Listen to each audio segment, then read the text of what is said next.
Good afternoon, Council. I'd like to call this regular council meeting of November 25th, 2025 to order with adoption of the agenda as amended. I'd like to move the golf course presentation to the regular meeting in area 7B directly after interior health. So I want to make that motion for me. Councilor Lano, Councilor Cherry, all in favor? Motion's carried. Thank you online as well. Adoption of the minutes of the regular council meeting of November 12th. So we want to make that motion. Councilor Devlin, Councilor Palmer, all in favor? Motion's carried. Thank you. Any business arising from those minutes? Seeing none, I'm going to move right on to public hearings, development variance permit application 3127 Camosi Road. Ms. Comars, is this your file? Your worship, yes, this is my file. Do you have a presentation or an overview for council prior to us going forward? I do not have a presentation, but I can give a brief overview, and if you have any questions, I'm happy to field it. Sure. And just so you know, the agent on behalf of the applicant is sitting in the audience, right. And if you have any questions, you can address me. Perfect. Good. All right. So if you could fill us in, please. The development variance permit DBP 2025-018 is recommending to be denied. The development variance is seeking to increase the occupancy to 10 and room limit to 5 from what is currently allowed, which is 8 occupancy and room limit of 4. They are currently designated low density residential tourist accommodation zone. That's the RLD 6 zone. And they currently do have a short-term rental business license. So they are legally allowed to operate at this current time a 4-bedroom, 8 guest occupancy with their issued business license. The increase is felt to not align with the purpose and the intent of the zone of RLD 6. It's almost blurring the lines a little bit to what is currently in place, which is small scale adjacent to the resort and tourist accommodation. Yeah, and I'm happy to answer any further questions that you might have. Great, thank you. Council, any questions from Ms. Colmars? Councilor Stukenhurst? Yes, thank you. Through the chair to Ms. Colmars. I see that a letter was sent out to all the adjoining properties, and I'm wondering if any of the properties opted to write in or express either support or opposition in regards to this variance as it sits right now. And then, yeah. Through the chair to Councillor Stukenhurst, there was no letters of support or no letters of opposition. Great, thank you. And then if I may have a follow-up question. Sure. I'm wondering if we have a better understanding of how much business has been lost, how many bookings have not been able to proceed based on the room allotment as it sits. So has the business owners been able to demonstrate that there's been a loss of revenue through the current policy as it sits? I'm going to potentially offer that question to the agent that's here on behalf of the business owner, because that's not information that I have. Great, thank you. Okay, go ahead. You can answer. If you'd like to identify yourself, please.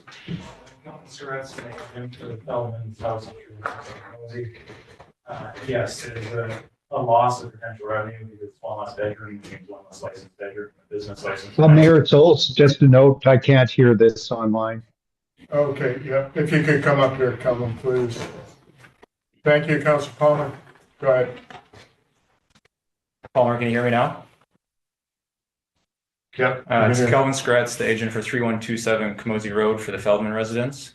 It is a loss of revenue because it's currently one less bedroom that can be on a business license. Business license is per bedrooms, so it's a loss of 2 occupants, 1 bedroom per rental. And it is never going to be rented as long-term if there's a short-term above it. So it's never going to be a long-term unit put into the long-term rental pool in Ralston. It's a complete loss of the unit. Potential loss. It will not be rented as long-term. Okay, so I want you to understand that the question was, can you prove was there any loss? That was his question to you, sir. Proposing that there is an extra bedroom, which is not currently allowed, Right. there is a loss because it is a less of 1 bedroom. Okay. Councillor Stapleton's follow-up. Yeah, thank you. And then just for better understanding, there's no issues with parking or any of that in regards to this increasing from 4 bedrooms to 5 bedrooms with the current lot as it sits. Is that correct?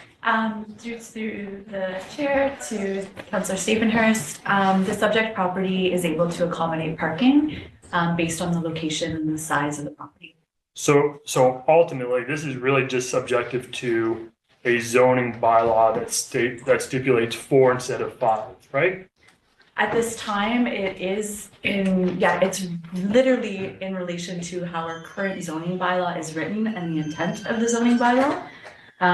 Should the applicant want to, there's rezoning applications that can go forward to support that form of an increase.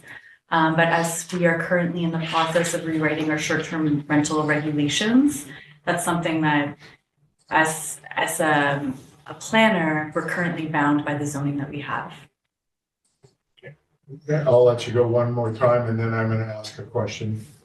Go ahead. Certainly. Yeah, I'm just trying to get a better scope of the degree of variance that we're asking here. I mean, really, it seems to be a reasonable request given the fact that you're increasing from 4 to 5 bedroom and occupancies from 8 to 10, and there's no impact on parking, and there's no letters of opposition from neighboring properties, and the fact that it's essentially adjoining RMR lands, correct? I think that the intent, sorry, No, through go the ahead. chair Yeah. to Councillor Stapenhurst. It's back to that intent of what the zone is for the RLD6. So it's small scale, short-term rental allowances. If you were to increase it, it kind of goes between what is that small scale and now what is that tourist larger scale accommodation, thinking of a lodge, a small scale boutique hotel, those kinds of things that are in close proximity to this property, but do have a different zoning. Councillor Palmer, you have your hand up. Thank you, Mayor Souls. I'm not sure if you want to have someone put the motion on the table. I do have a question, I think, and it's just general. The question I have is regarding the zoning. So through to the planner, does the current zoning allow the increase in occupancy? Ms. Comer? The current zoning does not allow for the increase of occupancy. The current zoning is for the maximum of 4 bedroom and maximum of 8-person occupancy. And that is what the business license is currently issued for. I have a follow-up, Mayor Souls. Go ahead, Councillor. So the question is on zoning. It's my understanding that we cannot vary density. Is that accurate, and does that apply in this case? Through the chair to Councillor Palmer, that's correct. We're not allowed to vary density and we're not allowed to vary use. So with this increase, it's blurring the line of what the intent is of the use. So if they want to change what the permissions are of the use, the recommendation would be to actually rezone the property to allow for that said use. But that's not what this application is at this time. This application is to vary. It's a variance. So it is a bit of the blurring of the line of varying what the use and the intent is of the zone. Good. Thank you for your answer. Is there a follow-up with that, Councillor Palmer? I'd be prepared to put the motion as recommended by staff on the table. Okay, do I have a seconder for that motion? Councillor Devlin, any further discussion on the motion? Can you speak to it, please? Yeah, I'll speak briefly to it. So regardless of the merits of the application, whether it should be, the actual density, it seems to me we're on thin ice as far as regulatory parts. And it seems to me that there should be a rezoning application for that request. And it's not that I'm opposed or for the proposal. It just seems that we're in a sort of a dubious zone. Thank you. Thank you. Councillor Cherry, did you want to comment? You had your hand up. Yeah, I got a quick question. Kind of wavering on how I feel about this, but just through the chair, Ms. Gomez, can you explain a bit of the history of this application and how many times this property's come before council or building permit, et cetera? And a follow-up question is gonna be is what would a more appropriate zoning be for the use that is being asked for here? Through the chair to Councillor Cherry. I did provide an application history in the overview of the report. I did it in chronological order from the earliest to the most recent. So you can see that a building permit was issued back in 2024 for the addition of the secondary suite. They did go through a rezoning application from RR2, which was the historical CSRT bylaw 851, to the RTA1 to allow this property in general to be permitted to have short-term rental. That was granted at that time. Currently, there's a subdivision application in, the PLR has been issued. They want to go from the 1 existing lot to 3 existing lots. A business license has been issued for them to operate legally a short-term rental for 4-bedroom and 8 occupancy. A DP was also issued for hazardous lands because it does have that steep slope in the rear. And this is the DBP in front of you that is asking for an increase for potential bedroom and occupancy for short-term rental. The applicant along the way has been told many, many, many times what the maximum allowable limit is for this subject property, which is 4 bedrooms and 8-person occupancy. The applicant has been well aware of the limitations that we are kind of bound by as well. And the fact is you're always allowed to apply for an application.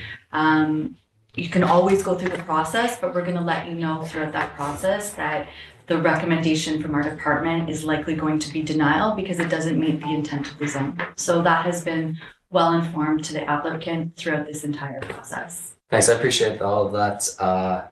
No further questions. No, that's Okay. everything. So thank you, Ms. Comars. I appreciate that comment. If this is supported to be denied, they have the ability to ask for a rezoning of their property. Which would then come forward to council. Right, and then would that rezoning still be residential or would it be commercial depending on that? It's likely, I would need to do a little bit more research here, but it's likely that a zone that could potentially meet the area would be the C3 zone. So I'm just gonna, this isn't my computer, so just give me one moment as I pull up the C3 zone here. And that is something that the applicant could have the option of doing and proceeding further if they wanted to, and that application would come back forth to council for council's consideration. And then currently in the hopper now, there's an application for splitting off some property. Is that correct? Did you just say that? Yeah, the subdivision has been issued, the preliminary layout review, the PLR has been issued for the subject property, and it's the request to go from 1 lot to 3 lots. Okay, subdividing this piece of property from 1 lot to 3. Correct. Thank you. All right, any other comments, Councilor Dunn? Question to the chairs and the planners. When we had an RTA 1 zone, did that RTA 1 zone have the same limitations on occupancy? Through the chair to Councillor Devlin, correct. So it's a situation that they've been aware of the entire time. Correct. Any other comments from council before I call the question? Seeing Mr. Simon, sorry, I didn't see you sitting back there. So, through your worship, just to clarify on the RTA 1 question, the RTA 1 zone was kind of a mix of a residential and a commercial zone. So it allowed for short-term rental that would, as Ms. Comars indicated, have the same restrictions, but it also allowed for the use of tourist accommodation, which allowed them to do up to 8 units. Could be 8 bedrooms, could be 8 accommodation units. And now we've split that up with the zoning bylaw rewrite. 2 separate zones. You can go to the LD6 zone, which is the current zoning of the property, do short-term rental in a residential building, or you can go to the C3 zone, the rural tourist accommodation zone, and do tourist accommodation. You can do up to 8 units. So the question for council is really, is the zoning change to accommodate this as a tourist accommodation more appropriate, or is it variance to allow for an increased scale of short-term rental? Councilor Staveners, thank you, Mr. Simon. Just one last question. In regards to rezoning to the CD zone, if I'm understanding this correctly, in general, I'm just wondering if that would be supported based on the applicant's file as it sits. Through the That's chair fine. to Councillor Stephenhurst, it wouldn't be a CD zone. It Okay. would be potential for them to rezone from commercial rural tourist accommodation zone, which is a C3 zone. I'm sorry, so let me rephrase the question. Based on their willingness to, or their desire to increase from 4 bedrooms to 5 bedrooms, 8 occupants to 10 occupants, there's a zoning that's applicable. That zoning that's applicable, as you just described, would that be supported from a planning perspective? Through the chair to Councillor Stephenhurst, we'd have to see the proposal. We'd have to see what it is, and we would have to review it at that time to see if it's meeting what the intent is. Great, thank you for that. Good. All right, I'm gonna call the question. If you are voting in favor, you are voting to support staff in denying this application.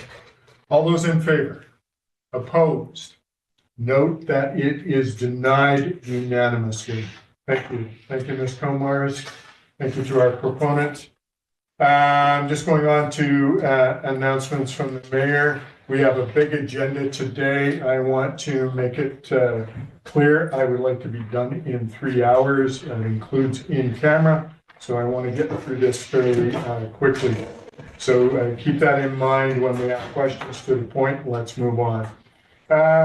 Couple announcements. Our financial plan is going out to the public tomorrow, November 27th, which is Thursday. The rec center from 12 to 1:30 and 5 to 6:30 p.m. where public can go and have a look and discuss with our financial crew and ask questions. Also, we're getting into winter as it's starting across the country. Just want to make sure people clear our alleys. If your alleys are being plowed, make sure you have your wood and stuff out of the alley so our crews can get through. And just a reminder, Santa Claus Parade again for December 13th, 4 p.m., starting at the courthouse, coming downtown and up to 9th with photos with Santa following. So I'm happy to bring that back to the community. We're going on to delegations and presentations. Our first delegation is Interior Health, and our colleagues at Interior Health are online. So, Mr. Sims, I'll turn it over to you and your colleagues, and you can give us the benefit of your input today. Thank you. Great. Thank you very much for the opportunity to be present today. I believe when we were here last, we provided an overview of health services in the Revelstoke area. And this is a follow-up to that conversation whereby 2 of the directors that support health services in the North Okanagan, Angela Szabo and Julie Davenport, are going to talk about Interior Health's long-term care services and the admission process. Just before I continue though here, I just did share my screen and put a presentation up. Can everybody see it? No, we don't have it on our screen. Okay, let me just pull back from where I am here and I will try share again. We've got it. Right. Okay. I'm going to go into presentation mode here. Hopefully, there we go. Yep. Okay. So just want to do an land acknowledgement and recognize the unceded traditional ancestral territory, the Secwepemc First Nations people, where a lot of this work occurs on and where we collaborate and work together with parties like the Revelstoke City Council and members of that community.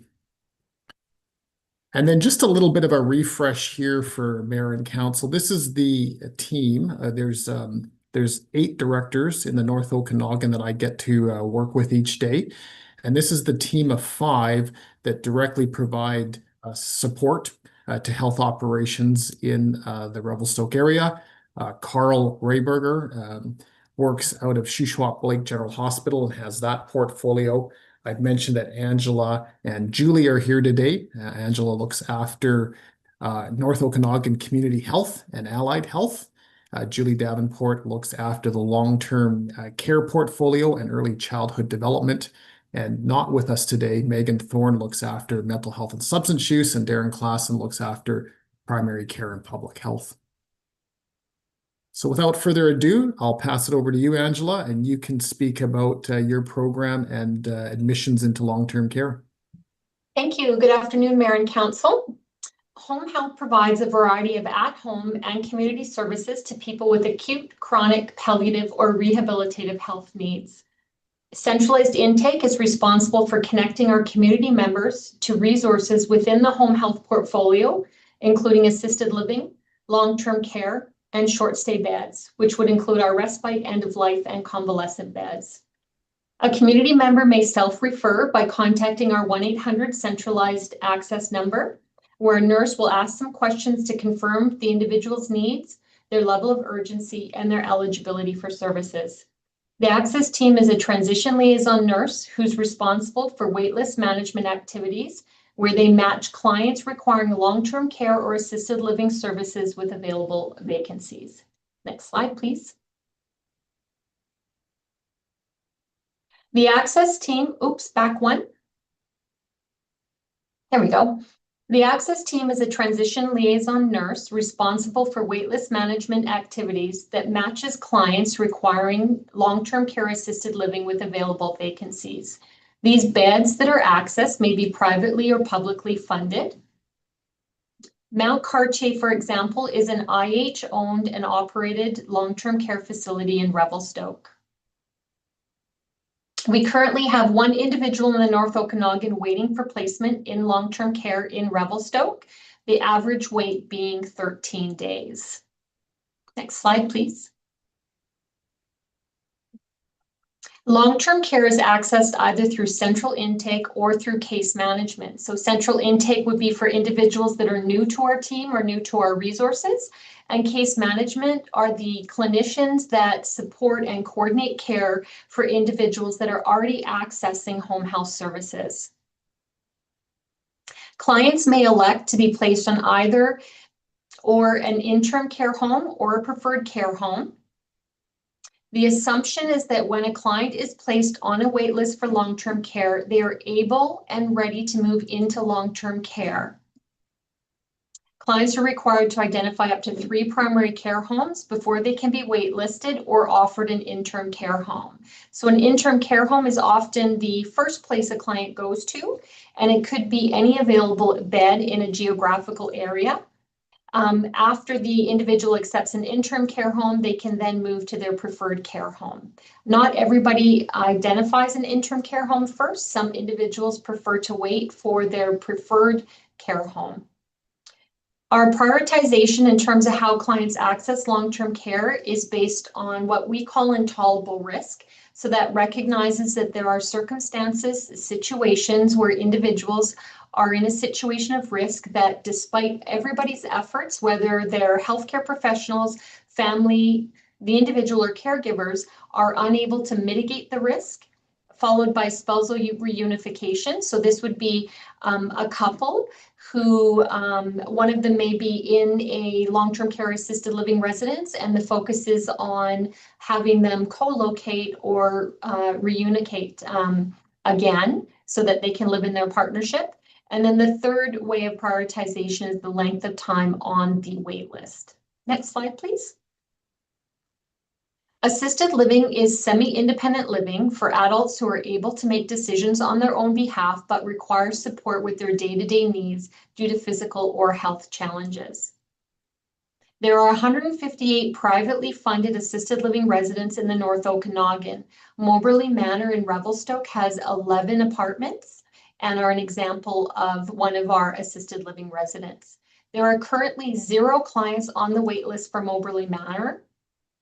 The goal of assisted living is to support individuals to remain as independent as long as possible, and as long as they're able to make decisions on their own behalf and their care needs can be met in the environment they are living in. Next slide, please.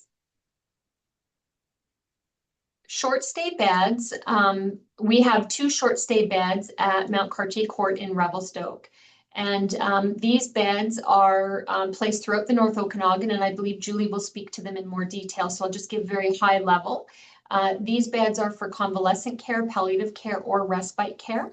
Convalescent care is time-limited service provided to clients with a defined and stable care need who require a supervised environment for reactivation or recuperation, usually prior to discharge home, most commonly following an acute care admission. Palliative care is time limited. It's a service provided to clients who require support with comfort, with dignity, and with quality of life in the final days or weeks of their lives. It is distinct from end-of-life care provided to long-term care clients who become palliative.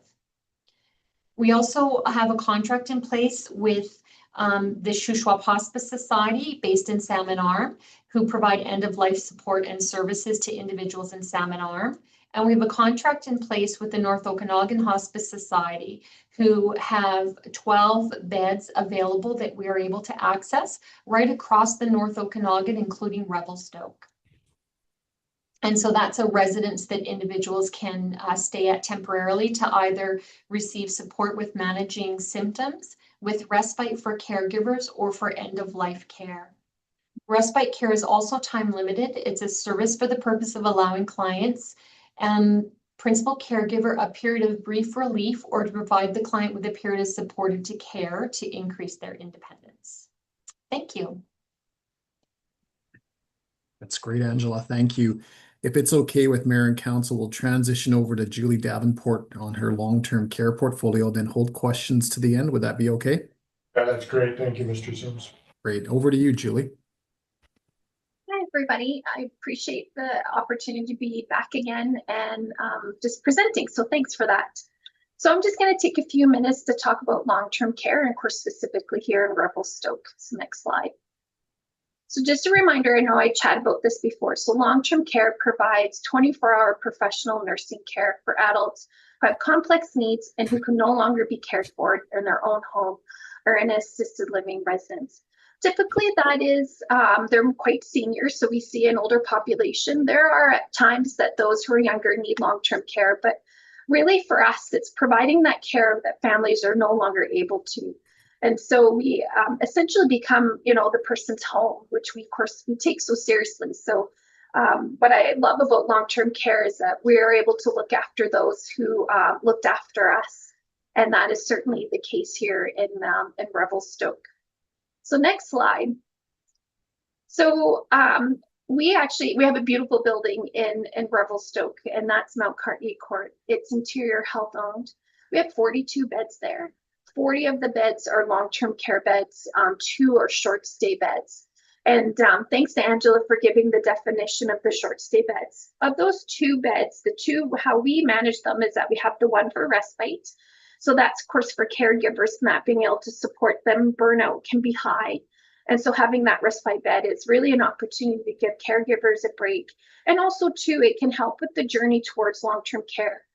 It's an emotional journey. You want to be able to look after your loved ones as long as you can. And so that journey towards long-term care can be a hard one, no matter what great care we give.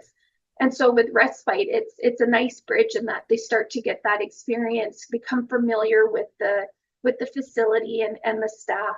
And like I said, giving caregivers that break.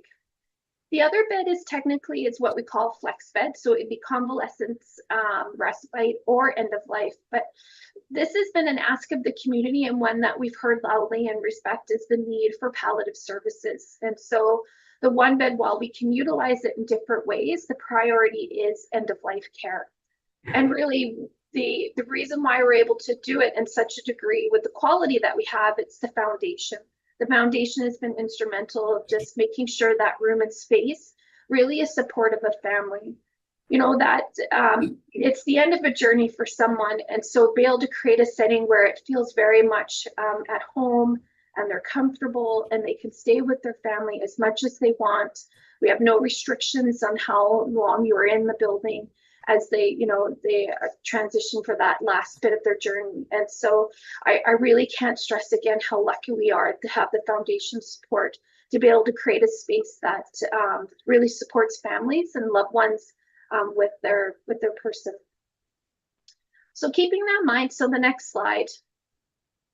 We're quite fortunate in that we have quite a robust team that support our clients at Mount Cartier Court. And so it's a collection of services. So, clinical care, of course, that's the nursing and care aides. I'm happy to report that we don't have any vacant lines, which is pretty amazing. So we Of course, we're challenged at times to find people just, given housing and that. But at this point, we all our lines are filled from clinical setting, so which is RNs, LPNs, and carries. The other piece that is really and is a pivotal piece in terms of quality of care is our recreation therapy. It is known that the more activities and interactions outside of the facility, so being able to get into community, really helps support the quality of life. And so, we always emphasize clinical care, but recreation therapy is a huge piece of what our overall care is for our clients. Tied to that, to ensure that their mobility and different pieces around that are attended to, we work with our allied health team. And so Angela is actually the director of allied health. And so whether that is occupational therapy, physiotherapy, we have those supports for our clients. And so that really, I think probably the biggest piece is around mobility. As you may know, mobility is a key piece to longevity and being able to support, and again, from a quality of life as well. Though we wouldn't be anywhere if we didn't have our support services. So these are the people who cook the meals each day and ensure our facility is clean and meets the standards. And so you only have to go to a family council once or twice to realize the importance of food and just what a hot topic it could be. I was recently, a couple of months ago, there was a hot conversation about Salisbury steak and the lack of HP sauce. And so there was a commitment made to make sure there was HP sauce with the Salisbury steak. And while I joke about it, we always are reminded that this is their home. And just as they would want, HP sauce or that peach pie or however, we need to make sure that we respect and honor what are things that bring them joy. And so support services plays a really key piece in that. And we are definitely grateful for what they do. And the food is better than the rumors and that. And there's been quite a bit of time meeting with family councils and residents to really make sure that we are meeting their needs and things that they enjoy eating. So those are our supports and that overall. So a few things just in terms of updates. So we're just in the process of hiring a manager for Mount Cartier Court.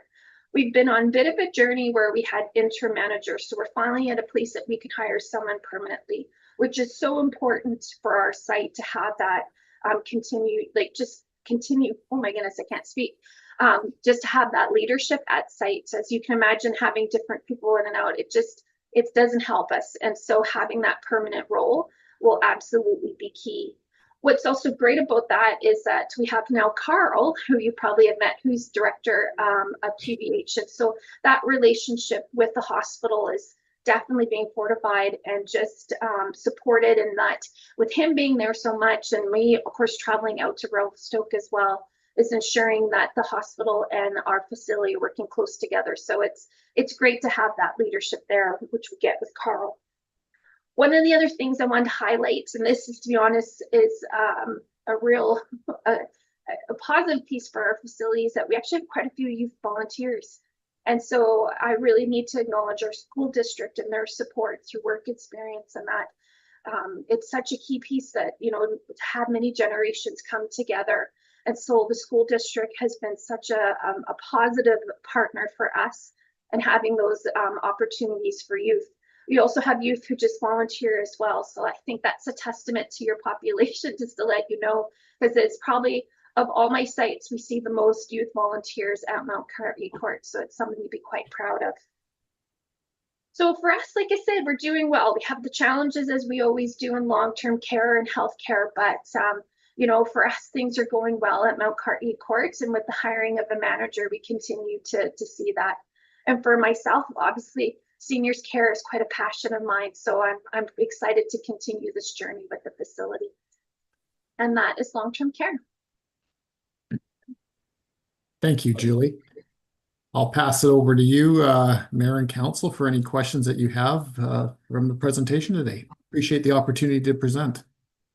Thank you, Chris. Thank you, Angela and Julia. Appreciate your input and kind of bringing us up to date what's happening with long-term care. We've had this conversation, Julie and Carl and I have had a conversation regarding where we go. Do we need more space for long-term care and its intermediate care? and finding how things are working at the hospital now, and the wait list is minimal, is really good to see, and I really appreciate what all three of you do, and that, well, I guess there's 6 or 7 of you that do for our community. Council, any questions for our presenters? I don't see any questions for you, Chris, so I want to thank you again for the presentation, and we'll continue to be in contact as life rolls out. So Julie, appreciate you bringing HP sauce in. I like HP sauce. I also like Alexander Keith's IPA, really cold. So I will absolutely remember that. I think, I hope I've got quite a few years yet. But anyway, thank you for what you do for our communities. Definitely it is home for our residents. Thank you. Thanks, you guys. Appreciate the time. Thank you. All right, Council, we're going to move on. We have a presentation by the Revelstoke Golf Course, and I will get them to do their presentation at this time. Councilor Cherry, are they here in the room? They are. All right. Mr. Jackson, bunch of them. come on It's forward. good because then you don't have to do it. Yeah. Podium's too tall. It's too tall. For me. For Matt. Yeah. All right. Good afternoon, Mayor, Council, and staff, and thank you for the opportunity to speak to you today. My name is Dean Jackson, and I'm the General Manager of the Revelstoke Golf Club. I'm here on behalf of our members, our staff, and the broader community to speak the long-term standing partnership between the City of Revelstoke and the Golf Club, and to request a continuation of the $50,000 grant and aid that helps us maintain and operate the important community facility. Revelstoke Golf Club has been operated as a community partnership for 101 years. The land and the clubhouse are owned by the city, and the course is operated by a local not-for-profit society. The stewardship model has worked for more than a century because it ensures the facility remains accessible, affordable, and community orientated, rather than operated as a private or profit-first enterprise. We are proud to be recognized as a true community asset, open to everyone and contributing to both the social and economic fabric of Revelstoke. Some of the community impact, some of the community impact that we have. Each year we host 7 major local fundraisers, including Trees for Tots, the Revelstoke Chamber of Commerce, Revelstoke Minor Hockey Association, the Dance Studio, the Revelstoke Grizzlies Hockey Club, and the Jimmy Ottenbright Jr. fundraiser. We also do 2 community days where any Revelstoke resident can play by donation. This year, those community days alone raised over $1,000 donated to the women's shelter. We provide these organizations with a 75% reduced rate access, ensuring they are able to maximize their fundraising abilities. In addition, we donate rounds of golf to virtually every local raffle, silent auction, and community initiative that asks. In addition to the social benefits, the course has a clear economic impact. Last year, we recorded approximately 28,500 rounds played, with 35% being visitors. This means nearly 10,000 rounds contribute directly to tourism spending, people staying in hotels, dining locally, and supporting local businesses. We also employ 50 to 60 seasonal staff, many of whom are local youth gaining their first work experience. We have hosted 3 provincial championships in the past 4 years, bringing 100 to 160 participants plus families for multi-day visits, driving shoulder season economic activity. One of the things we are most proud of is our nationally recognized community junior program, launched in 2017. Every child in Revelstoke is eligible for a free junior membership, which includes range balls, equipment, and weekly PGA instruction in the spring. This program removes every barrier, including the financial burden on families, ensuring golf in Revelstoke is not limited by income, access, or background. We are extremely proud of our progress. Back in 2015, we had approximately 140 members, and we did about 13,000, just over 13,000 rounds. Today, we have 400 members, and we do more than 28,500 rounds. Revenues have more than doubled from around 570,000 in 2018 to over 1.4 million this year. However, it is important to note that operating costs have also increased significantly, including staffing, equipment replacement, fuel, insurance, and turf care supplies. Any surplus we generate is reinvested directly into maintenance and upkeep of the property. We have made great progress, but we are not yet in a position to sustain long-term capital investment without the city's ongoing support. So looking ahead, our next major infrastructure priority is the replacement of our aging irrigation system. Today's estimation is at about $2 to $3 million. $2 to $3 million, yes. This project will allow us to reduce reliance on the municipal water system and improve water efficiency and operating sustainably. Maintaining the city's grant support is essential to ensuring we can plan and manage this project responsibly. In summary, the Revelstoke Golf Club is a city-owned community facility that has made meaningful progress in accessibility, stewardship, and financial stability. The $50,000 annual grant is a key part of what makes that possible. It allows us to continue providing affordable access, supporting community organizations, and maintaining a recreational green space that benefits residents and visitors alike. On behalf of our staff, our members, and the many people who enjoy and use the golf course, thank you for your continued support. We are proud of what we have achieved together, and we look forward to what we can continue to build as partners. Thank you. Thank you, Mr. Jackson. I appreciate your update. Thank you. Council, do you have any questions for Mr. Jackson? Seeing none, thank you again. Oh, wait, Councilor Lucille, you have a question. Thank you, Marshals. Thank you, Dean, for the presentation. I think it's been great to see the growth that the golf course has seen over the last couple of years. I was just wondering if you could give us a little bit more information on the programs that you offer to the youth in our community. For sure. So the community junior program, like I said, it's probably one of the things I'm most proud of introducing to the golf course in 2017. When I arrived here in 2015, we had about 16 junior members. Most of them were staff. You know, it equated to about $3,000 in revenue. So I came up with an idea. I didn't know whether it would be embraced by our board or I was going to get fired. You know, let's bring the community junior program into fruition and make it free and accessible for everybody. Through, you know, smaller grants, CBT and such, we've been able to accumulate enough equipment that we're able to provide that as well for any junior, anybody under the age of 18 that comes into the facility. If they could literally get dropped off by their parents, have nothing, and they will be set up to either go to the range, hit the golf course, that kind of thing, after they're ready to get on the golf course. But they don't need clubs. They don't pay for golf balls. They just maybe need a couple bucks for a basket of fries, you know. We were last year recognized by Golf Canada, which is our governing body, our amateur governing body.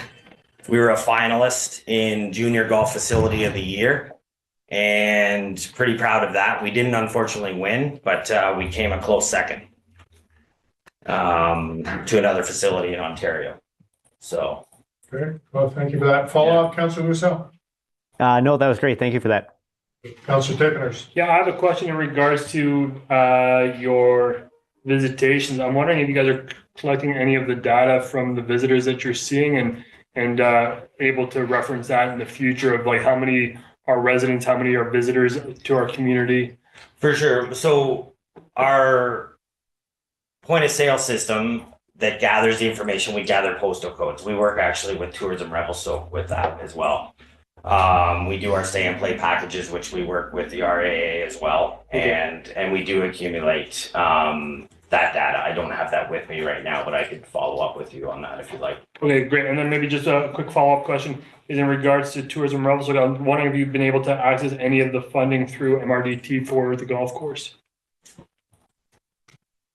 The MR, can you explain what that is? Which grant is that? Maybe I can follow up through Councilor Cherry. For sure. Yeah, no worries. I believe there's been a request for RMI funds. I'm not too sure about MRDT. Maybe Kat's giving me the head shake here. Yeah, I didn't think so. I haven't heard that acronym yet. Yeah. Hotel tax.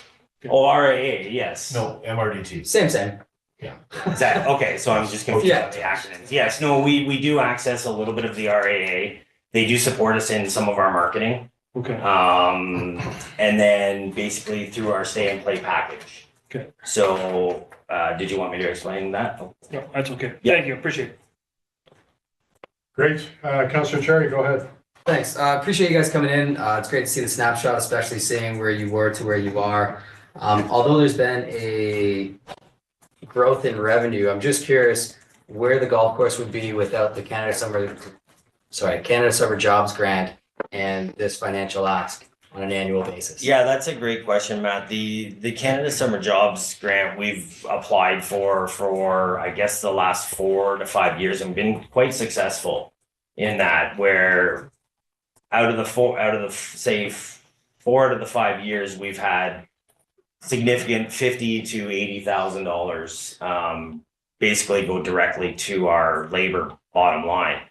So if you remove that, which grants, obviously we know are always uncertain, you might as well, like last year was just over 80,000, I believe, and you could just minus that right off the bottom line. So it would be quite significant if that wasn't available. Perfect. So then, just from my understanding, without this granted aid from the city and without the Canada Summer Jobs Grant, you guys are still in the red, essentially? Barely in the black, I would say. Yeah. Yeah. So there would be less funds going into repairs and maintenance and capital costs? Correct. Perfect. Any other comments from council? Seeing none, thank you, Mr. Jackson. Thank you. Appreciate your time. Appreciate you guys coming in. All right, we're going to move on to recommendations from committee. 8A, Economic Development, Phase 1, Revelstoke Airport Review. So, Ms. Moffat, do you have anything that you would like to state, or Mr. Parliament, before we get into the meeting? I can certainly summarize from the staff's perspective of the work that's been done.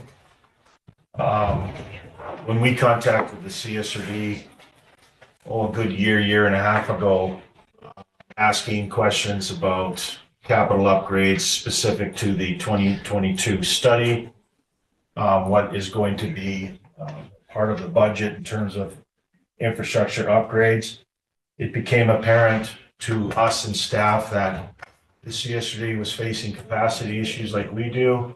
There was interest to talk to the city about a possible transfer of ownership. They've had a lot of staff changes at the CSRD. The folks that I've been dealing with at the CSRD vis-a-vis the airport are no longer there. They've made some interim appointments, and there was a desire to look at a transfer of ownership but not changing the model. The model stays the same. The model being that it's a facility used for regional wildfire support. It's a facility used for economic development initiatives. And of course, the CSRD and the city share in the annual requisition, which is roughly 85% city, 15% CSRD. And how the budget works, as council knows, is there's roughly about $500,000 to $600,000 in revenues on an annual basis, depending on fire season, which will lead to an increase in fuel sales. And there's roughly the same amount for expenses, and if there's a deficit, it's shared at the 85-15 factor.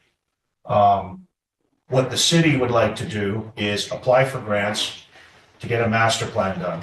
And we've, even though we're not the owner of the airport, we have worked with the CSRD. They've given us the blessing to go ahead and apply for $50,000 under REDUP, $35,000 in the upcoming BCAA program, to at least get a master plan done with our partners so we can move forward and identify which assets need to be renewed, et cetera, et cetera. In terms of the day-to-day of the airport, there's a lot of outstanding issues that the city and the CSRD are dealing with. Most notable, there's some lease issues that conflict with a couple of users, both SAR and RFC, which is the Revelstoke Flying Club. We've got some issues with the province and the new proposed SAR building. We also had some small issues. They've been rectified, but there's also some importance to keep our eye on the ball, and that's the provincial government fire base facility under construction. The potential transfer of the EOC, which is currently located at the airport, is being proposed based on a grant application to CBT to move the EOC from the airport to the fire training facility, so it's more land-based and on this side of the river. We've got some small tenant issues that we need to deal with. And of course, identifying this master plan, which is really the all-important document that both parties agree, both the CSRD and the city agree that we need to focus on. And so with that, I don't think it's any surprise from a staff point of view, myself, working with CAD and economic development, that I'm asking council to, let's begin negotiations with the CSRD. Let's sit down and identify exactly which assets are to be transferred. I do have a commitment from the CSRD that both the operating reserve of $187,000 will be transferred with the sale. The capital reserve of $1.1 million will be also transferred with the reserve will be transferred with the proposal. And the CSRD is not going anywhere. They will continue to be a partner as we work to reduce that annual subsidy or requisition, which continues to grow. It's not a big number, and I do applaud the CSRD for keeping the requisition below $200,000. It will probably top $200,000 in 27, 28, but right now it sits below $200,000. For a large asset like that, that's a pretty good subsidy. So with that, I'm asking council to direct us to start the negotiation with the CSRD. Thank you. All right, any questions from council? There is a motion in your package. If someone wants to lead, Councilor Lemon. Yeah, thank you. I'm putting the motion forward from the CED committee, and that is as outlined in the package. So here we go. I move that the following options be assessed and considered. No purchase advocate for improvement. Purchase no or low touch improvements. Purchase light touch improvements. And that the rural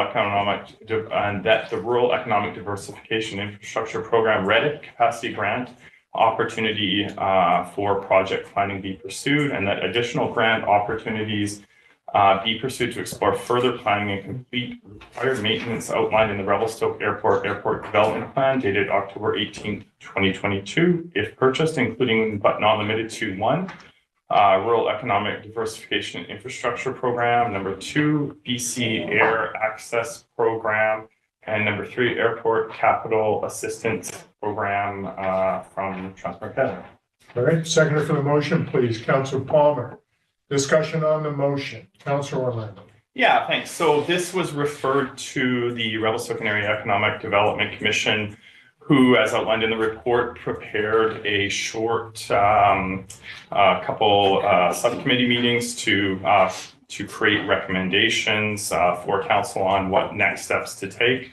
The key headline point, the first point, was suggesting a range of options available in terms of the ownership model, and basically the recommendation asks the staff to further investigate what would be the best place forward, And the second and third part looks at accessing grant opportunities, funding opportunities that are available specifically, most of them specifically to airports. Some of them are generally more economic development oriented, but this will provide direction to staff to take the next steps in pursuing planning for the facility, long-term planning for the facility, as outlined in some of the 3 listed grant applications. Final note, I just want to thank the commission members who participated in the discussion and bringing this forward after receiving a referral from the city on next steps. And that would be great. And staff is also here to answer any questions through the council may have. Great. Any other comments from council? Any questions, concerns? Councilor Cherry? Yeah, I do have some concerns, thanks, Your Worship. I'd like to kill this motion and move that the CAO and the mayor be authorized to begin negotiations for the transfer of the airport to City of Revelstoke. Although I appreciate everything that's in here and it can come along with it, we have a responsibility to the taxpayers to lessen the burden on them financially. Okay. Any other comments from council? So, oh, sorry, Councilor Devlin, I apologize. forget you. And whether you're using the middle finger. That's what I'm fingers, I can do great. No, just through the chair to, I'm not sure if this, I think this might be a CAO question, maybe, that he can field. I'm hearing what Councillor Cherry is saying. I'm generally in agreement with the concept of beginning the negotiations of purchasing the airport. I've been pretty vocal about that every time it's come up. It's kind of a no-brainer in my eyes. I don't need to repeat myself on that. The question, I suppose, is the first part of this motion, that the following options be assessed and considered. It has the options. Is that good enough for you to then see where the negotiations lead, or do you need an entirely new motion? Does this need to die? Because most of this, I like everything under that first part. I have no problem with the first part, but I would like to, I see what you're saying, and I would like to move forward on the recommendation to begin the negotiations. The rest of this, however, is great. We do all of this stuff as part of that, I think. If I could respond? Yeah. This? The issue is none of this matters if we're not in negotiations to take over the airport. Sure, and I think they can work in tandem is my point here is, so I think, yeah, so I think rather than kill the motion, I'm trying to find a way that we can have the cake and eat it too. So I'm going to let Mr. Parliament answer the question. Okay, thank you, Mr. Mayor. I think the best thing moving forward is a little bit of both. I mean, we can certainly start negotiations with the CSRD as directed by council and take these specific 3 bullets that came from the CED, the committee, and start the negotiations, including the fact that we have applied for 2 grants and will continue to apply for grants. So we could take the recommendations from the committee, we could take the work from the CED, sit down with the CSRD and start negotiations. It's that simple. If we start negotiations with them and ignore the recommendations from the CED, I think that would be irresponsible. So we would be taking the recommendations from our committee to any table. And at the end of the day, it's non-binding. The negotiations come back to council. If the ask from the CSRD is too large or too confusing or too frustrating, then council will have the final say. I want to end on this note. This discussion is not a result of any hostile feelings between us and the CSRD. They've been a pretty decent and good advocate for the airport. It's about capacity and lack thereof. They're still our partners. I don't want anyone thinking in the public that this is some kind of hostile takeover or a frustration on our part overall. The CSRD, based on the staff they've had, have done a pretty good job. So I recommend take the recommendations from the committee and start the negotiations with the CSRD. Good. Councilor Stigner. I think Mr. Parliament has answered my questions. That basically, if I'm hearing him correctly, is basically to take the recommendation for the motion as presented by Councilor Orlando, and I'm happy with that. I think that's really kind of the best way, in my opinion, moving forward, because it's really looking at all options and really, taking the recommendation and moving forward with it. And I think based on that, then I think that's fine moving forward. So thank you. All right, thanks. I've received an email as recent as last Wednesday from Director Brooks Hill He wanted to make his position clear regarding the airport. Because he's the only member of the CSRD board in Area B, he'd support transferring ownership of the airport to the city. So long as the agreement, Area B pays for the airport, does not change in the future, the prior agreement supports the airport's current functions, most as a base for firefighting, search and rescue, and he's not himself interested in its expansion.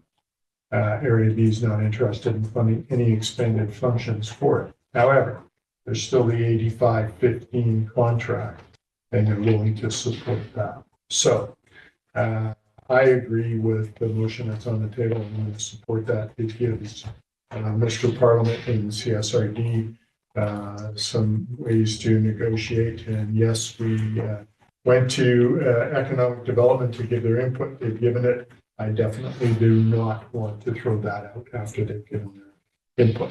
So I will ask if there's any other comments, and then I'm going to call a question. Councillor Cherry. Would it be appropriate then to put an and that clause at the end of this, or a motion on the end of this, or attach a secondary motion allowing for the two of you to negotiate the transfer? You can put a second motion on it.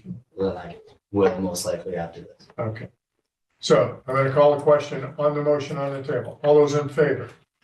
Opposed? Motion's carried unanimously. Councillor Cherry.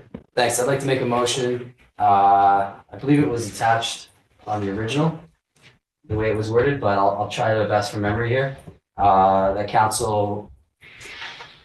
So I'd like to make a motion that the CAO and the mayor be authorized to begin negotiations for the transfer of the YVR airport to city control. Vancouver's too large. Sorry, Yeah. YRV. Apologies. It's going to go, and now you're really getting us in this. I mean, if you can get us YVR too, if it comes as a package too. Okay, do I have a seconder for that motion? Councillor Devlin. Discussion on the motion. Councillor Stapleton, Councillor Cherry, I'll get you to speak to it, then Councillor Stapleton. Yeah, the goal is to move this forward along with the recommendations made by CED, Committee of the Whole. This has been in talks now for over a year. I'd like to have something that is very formal, that gives the direction from council to the two of you. Councillor Stapleton. I think the motion as expressed right now is kind of redundant because based on the three recommendations, no purchase, purchase with no to light touch improvements, and purchase with light touch improvements, it would imply that we are exploring what that transfer would be like. So I'm not sure I'm in support of it because I think it's just a motion on top of a motion that already exists. Any other comments from Councillor Palmer? Thank you, Mayor Souls. I appreciate the intent, and it looks like we're moving in that direction. However, the motion that we just passed is looking at options, and then we're jumping ahead of ourselves, so I won't be in support of the motion as it is. Thanks. Any other comments, Councillor Orlando? Yeah, I agree with Councillor Palmer on this. The three options that were passed in the motion that we just passed, two of which include the option for purchase. The committee recently received this recommendation or this referral from the city. And prior to that, one of the struggles or one of the challenges that was being faced was, okay, if we buy it, then what? What happens next? Who's responsible for everything? How is this all going to work? And how are we going to turn around a facility that is facing a lot of infrastructure needs and does not have the capital funding in place to pay for it? So as part of this resolution that we already have just passed right now, we can explore those options, including taking a look at all of the various details, all of the available grant programs now that staff have the direction from council to pursue those. I think it would directly contradict what we have just passed here, which includes two purchase options or no purchase options. But I think as staff have direction from this, they can explore those options and present better. I don't know that moving to purchase right away would necessarily move any of the real work that needs to be done to turn around the facility any faster than what is presented here. So I'm not going to support the additional motion on this topic.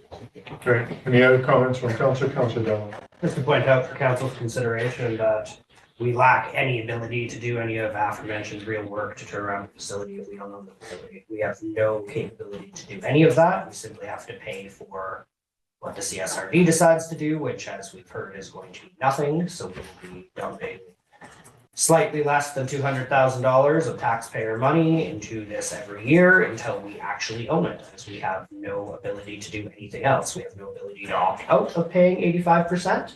We have no ability to fix any of the issues that are here. All we can do is ask the CSRD to do it. The only way to move forward that does not end up being a tax dump and ignoring this problem is to purchase this airport, bring it into the city, and then make the improvements that we need to do. There is zero other included in these options, included in anything I can think of in my head. There is zero other path forward here other than status quo. So if the options, we have three options, but really there's two. There's buy it or there's status quo. Those are the only two options, and I am perfectly happy supporting the one that is not status quo, because I think it's an irresponsible use of taxpayer money to simply to spend every year for things that we can't fix. We cannot up fuel prices. We cannot, all of this low hanging fruit that we've identified, we can't do any of that unless we own the airport. And in fact, I'm not even sure we can apply for most of the grants that are listed here if we don't own the airport. So as far as I see it, the only way forward is to at least look at purchase, and then we can look at that deal and decide if that's a good enough deal for us once we know what the deal is. But Okay, thank you, Councilor Stephen. This is almost becoming painful. This conversation regarding the airport, if I'm understanding Mr. Parliament correctly, part of the motion that was just approved is to apply for the 3 grants that are listed, not limited to, and then develop a master plan. Looking at the 3 options that are already listed, I believe, in my opinion, and how I'll be voting, is that is the best interest on how to proceed with the airport. Anything else, I think, would be a decision made in haste without having all the information needed to make a fully informed decision. If I can. Sure. My motion was to begin negotiations for the airport transfer. It wasn't a purchase. It wasn't set in stone. That was stated by members around this table. That was inferred in the previous motion. I don't believe it is. And those same people are now not trying to block me from making sure that that's not something that's inferred, but that's written. Okay. Yeah, I'll just leave it there. Any other comments on the motion on the table? Councilor Lennon. Yeah, one of the points of discussion with the Economic Development Commission was the question of our ability to move forward with applying for grants, including airport-specific grants. Director Brooks Hill of the CSRD area director is also a member of the commission. And it was determined through discussion with staff that we can apply for these grants. We can move forward with these planning processes. And it's really in these planning processes, in this grant funding, where the rubber will hit the road for this. And so I believe that the best way forward for the taxpayers who are on the hook for annual subsidy, currently the best path forward for them is to start applying so that we can come up with a plan to better fund, to better support the airport and turn it around from its capital deficit and its operating deficit currently.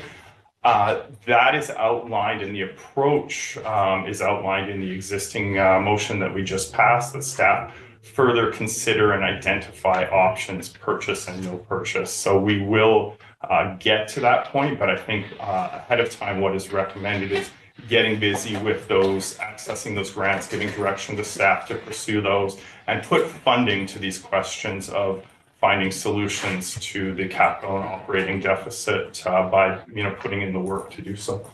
Great, appreciate the comments of all of you.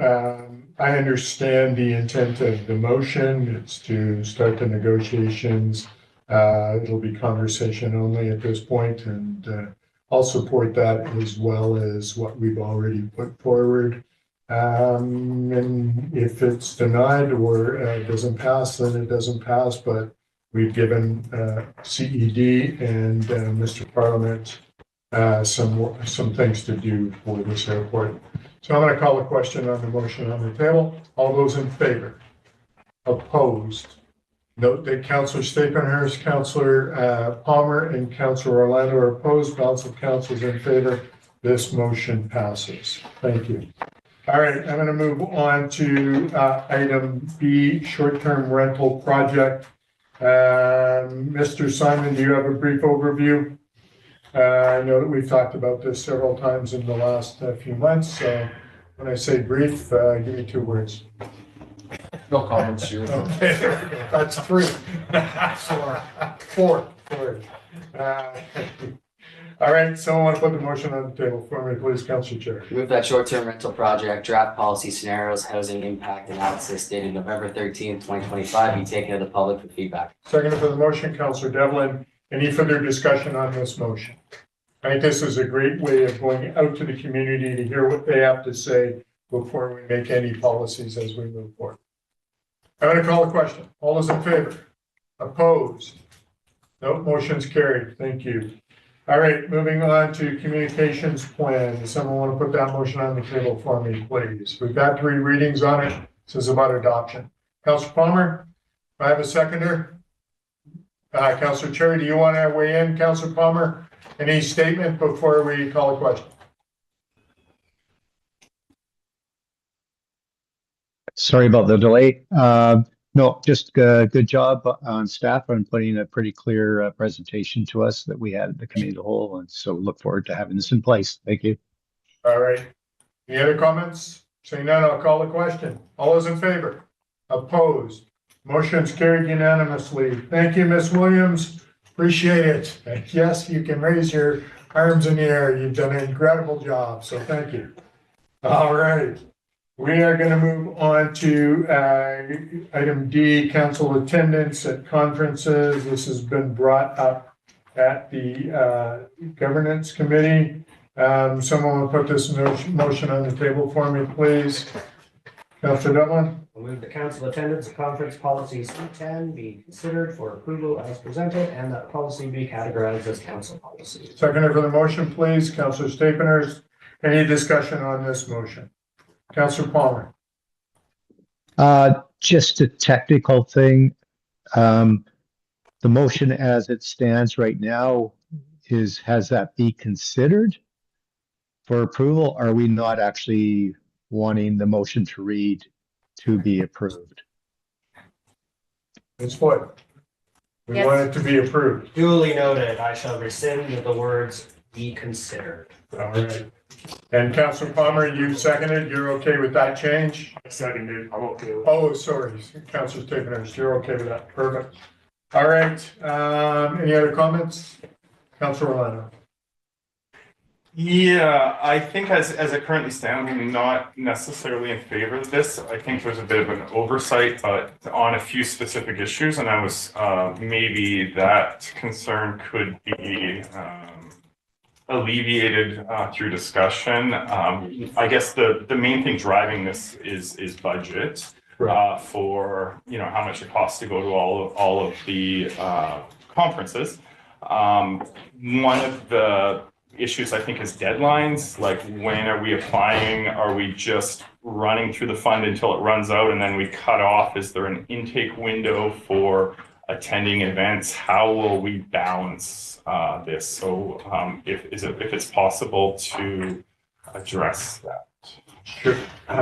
Ms. Floyd, when we talked about this, did we talk about, and I don't think we talked about an intake window, but we talked about people giving us their preference early in the year as to which ones they would want to go to.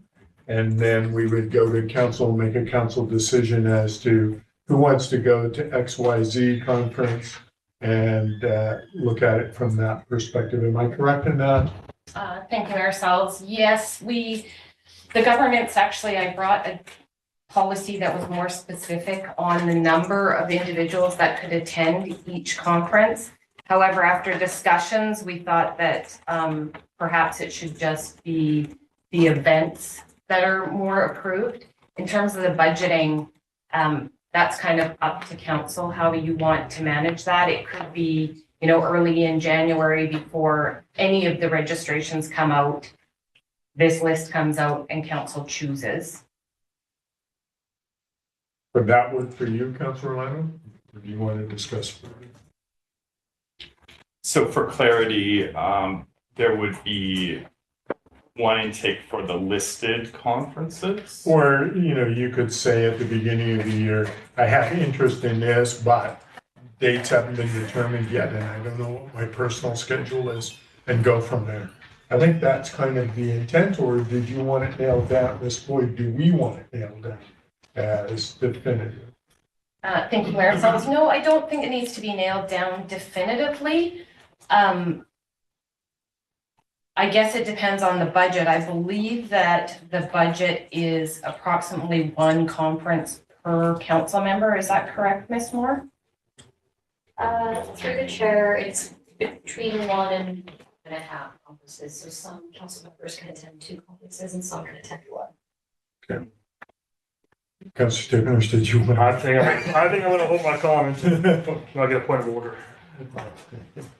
All right, any other comments, Councillor Chair? I'm just curious if this policy addresses any issues with councillors or members that say they're going to attend, taxpayers pick up the bill and then they don't show. And if that's not in here, I'm just curious if it should be. I can speak to that, Go Your Worship. We did briefly discuss that at governance, and it was kind of determined that collectively, when a new council is elected and they get their orientation, that would be discussed, but to have into a policy is not necessarily making a cohesive group. We just want it to be, yeah. Okay. Any other comments, Councillor Orlando? Did you want to discuss? Oh, Councillor Palmer, you have your hand up, sorry. Thank you, Mayor Souls.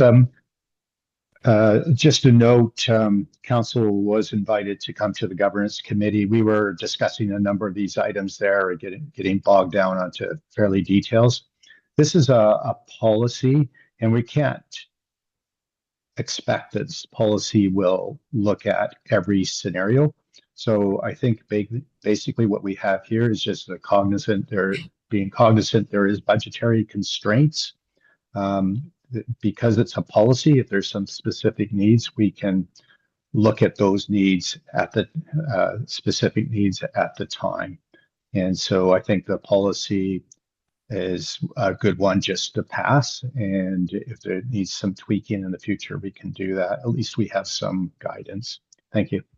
Good, thank you. Anyone else? Councillor Orlando, do you want any further conversation? Yeah, just to follow up actually on the previous question, there was some discussion from staff about amending the policy. As a result of that, is that how would that happen? How would that move forward? Ms. Floyd, can you weigh in this comment? Sorry, Councillor Orlando, could you repeat that question? I'm not sure I understand. Following the question about clarity on intake and deadlines for evenly distributing opportunity to attend conferences, was there a suggestion for any changes to the policy? Oh, sorry. So Councillor Orlando through Mayor Sells, the changes were made in terms of a specific number of council members being permitted to attend each conference.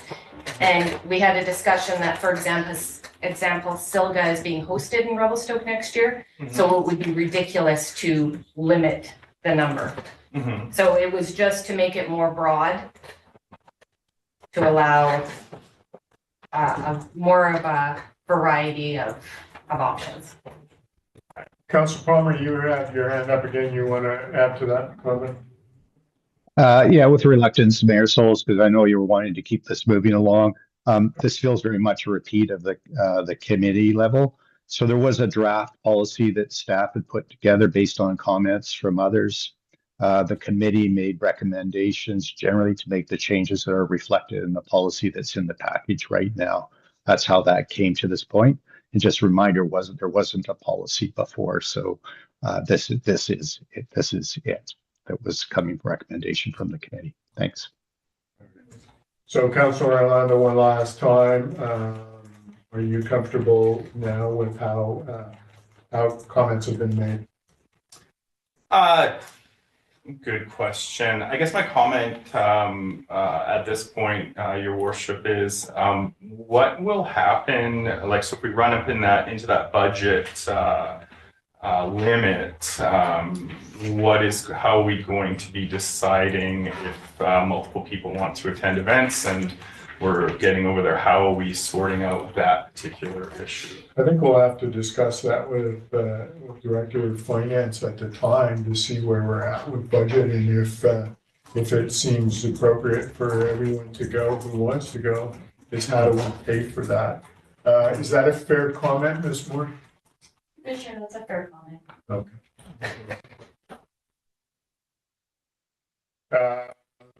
So if you're okay with that, then I'd like to call the question.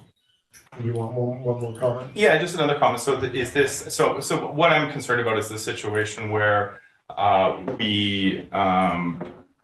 people want to attend something and are unable to, and then we're going to run into questions of, well, how does it work? How do we make a decision at that point? I feel that the policy is lacking a little bit on some guidelines that would do that. For example, an intake window or some sort of individual cap on expenses, or being able to spend within a limit and whatnot. Traditionally, in the past, we have not had so many people attending some of the bigger conferences, and I'm not advocating for that, but what I'm saying is that was just the reality that managed to keep the budget, keep it under the budget. So I just am a little bit concerned that we're going to sort of hit that budget maximum and really not have clarity in our policy as to exactly how we're going to quarterback those situations in the policy. That's my thought. Sure, and we did have that kind of originally talking about budget constraints per councillor to go into it, and then we wanted to make it more broad-based, but we could always bring that back and narrow that down at a future meeting. So I'm going to ask for support of this policy at this time, and if we need to add something, by all means, send us an email or have a conversation with us, and we can have a look at it at the governance committee to kind of narrow things down a little bit. So, all right, all those in favor? Opposed? Note the Councillor Orlando's opposed, balance of council is in favor. This motion passes. Moving on to E, public notice policy C9. Does someone want to put that motion on the table for me, Councillor Stapheners? I move that the public notice policy C9 be approved and that the policy be categorized as a council policy. Seconder, Councillor Devlin. Any discussion on this? This is a public notice policy. We've amended that, I think, to include newspapers if it's necessary, correct? Thank you, Your Worship. This was a request when we adopted the bylaw 422, and it just outlines additional methods of public notice should council wish to advertise in the newspaper or radio. If council makes a resolution, staff will be directed to do so. All right, good. Thank you. Any other comments? Seeing none, all those in favor? Opposed? Motion's carried unanimously. Moving on to item F, notice of motion policy C4 amendments. Quite a privilege, sir. I do believe Councillor Orlando had a comment on that last vote. Oh, I just voted opposed. Okay, sorry. My apology. Councillor, just for the record, Councillor Orlando was opposed. Thank you. Moving on to item F, notice of motion policy. So we've amended this policy. It's track changes in your package. Some of the notices of motion came forward. That didn't seem to be in our mandate. So some council wanted to have that discussion in the governance committee. So we have changed that notice of motion policy, or the notice of motion will go to staff and myself to look at it and see if it meets mandate. If it does not, it will come to me to decide. And then it's ultimately a council decision after that if they want to discuss something. So if I got that right, Ms. Floyd? That's correct. All right. Someone want to put the motion on the table? Councillor Staples? I move that the notice of motion policy C4 be approved as amended. Councillor Palmer, did you want to second that? Thank you. Any further discussion on this motion? Councillor Orlando? Yeah, I'm not going to support it as written. I feel there's some structural issues. Number one, the notice of motion is generally an opportunity for for council members to get something on the agenda if they feel that they have exhausted other opportunities. I don't feel ultimately that the decision on whether to include it or not should lay with staff. I think it is closer to mayor and council decision. And ultimately it's a tool to bring forth discussion on whatever topic an individual would like to talk about. So I don't really support it as presented in terms of that division there. Secondly, if something is brought up and is not within, the range or whatever, that's the judgment call that council can make. They can always decide not to put it on the agenda or decide to not support it as well. So I don't know that this policy necessarily needs revision, and I think it would need clarity from a sort of legal perspective on what is appropriate for staff decision making, what is appropriate for mayor and council decision making. Okay, thank you. Councillor Lucelle? Thank you, Mayor Sills. Yeah, I have to agree that I'm not going to be in support of these amendments to this motion. I think as elected representatives of our community, we should be able to bring things forward. We are able to advocate for our community towards the provincial and federal government, and having that worded in here, I am not in favor of. Okay, thank you. We presented this to our legal counsel and they approved of that motion. All right, other further comments from anyone? Councillor Lennon. So just following on the comments there, in terms of legal review of this, as was just introduced briefly, is council prior to decision making able to review the legal advice provided? It was just a statement made that this would be okay. There wasn't a written statement on it.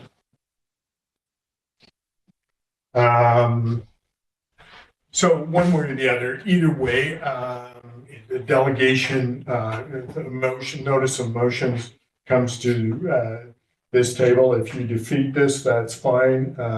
If there was a notice of motion that came that I thought that wasn't appropriate, then I still think that it would have to be discussed by council, whether it's at the council table or in committee, would be dependent on the type of motion brought forward. Any other comments from council? Councillor Devlin, Councillor Orlando, Councillor Stevens. Through the chair, just for clarity, just so that I'm understanding this right, I'm not entirely sure how I feel about it. I think I've got it fairly nailed down. The idea would be a notice of motion would be sent to the mayor and our CAO. Then if there was issues with that notice of motion in the eyes of staff or the mayor, it would then go back to staff and then would come back with a staff report anyway. So this would, maybe I'm understanding this wrong, but this would not necessarily be to stop a notice of motion, but more to give the implications of if this notice of motion were to go forward from a staff or legal perspective. Am I understanding that right? Is that kind of what we had talked about? Councillor Devlin, through the mayor, that is kind of what we talked about. Should a council member submit a notice of motion, it's brought to the mayor and CAO's attention. If there are concerns, I believe the intent is that the two of them would have a discussion with that council member to express the concerns, why they think it may not be something that is within council's realm. And then should that council member still want it to go forward, it would go forward collectively for council to make a decision. So more of a checks and balances than a stop. Yes. Okay, thank you for the clarity. Councilor Orlando? Yeah, I believe that, so I'm a bit not clear on whether there was or was not legal review. It's sort of my viewpoint, again, not being a lawyer, that that the procedure outlined in the policy is in fundamentally not in alignment with what's laid out in the community charter. So I think it's imperative to have that legal review prior to doing that. One of the statements in the updated policy says it's up, essentially staff can decide whether the notice of motion falls within council authority. I don't believe that's definable legally. And I don't believe that decision should be with staff, as this is a council thing. But the intent of notice of motion, as it's written in the legislation, it's not just here in Revelstoke, it's all over the province. The intent of that is to in part provide an opportunity, barring other venues, for members of council to put their initiatives forward, whatever they may be. By doing this, I think we're subverting that ability, and also creating a situation where we refer it forward to staff to decide whether it's our business or not to be representatives of the community at the table. And I think that's a mistake.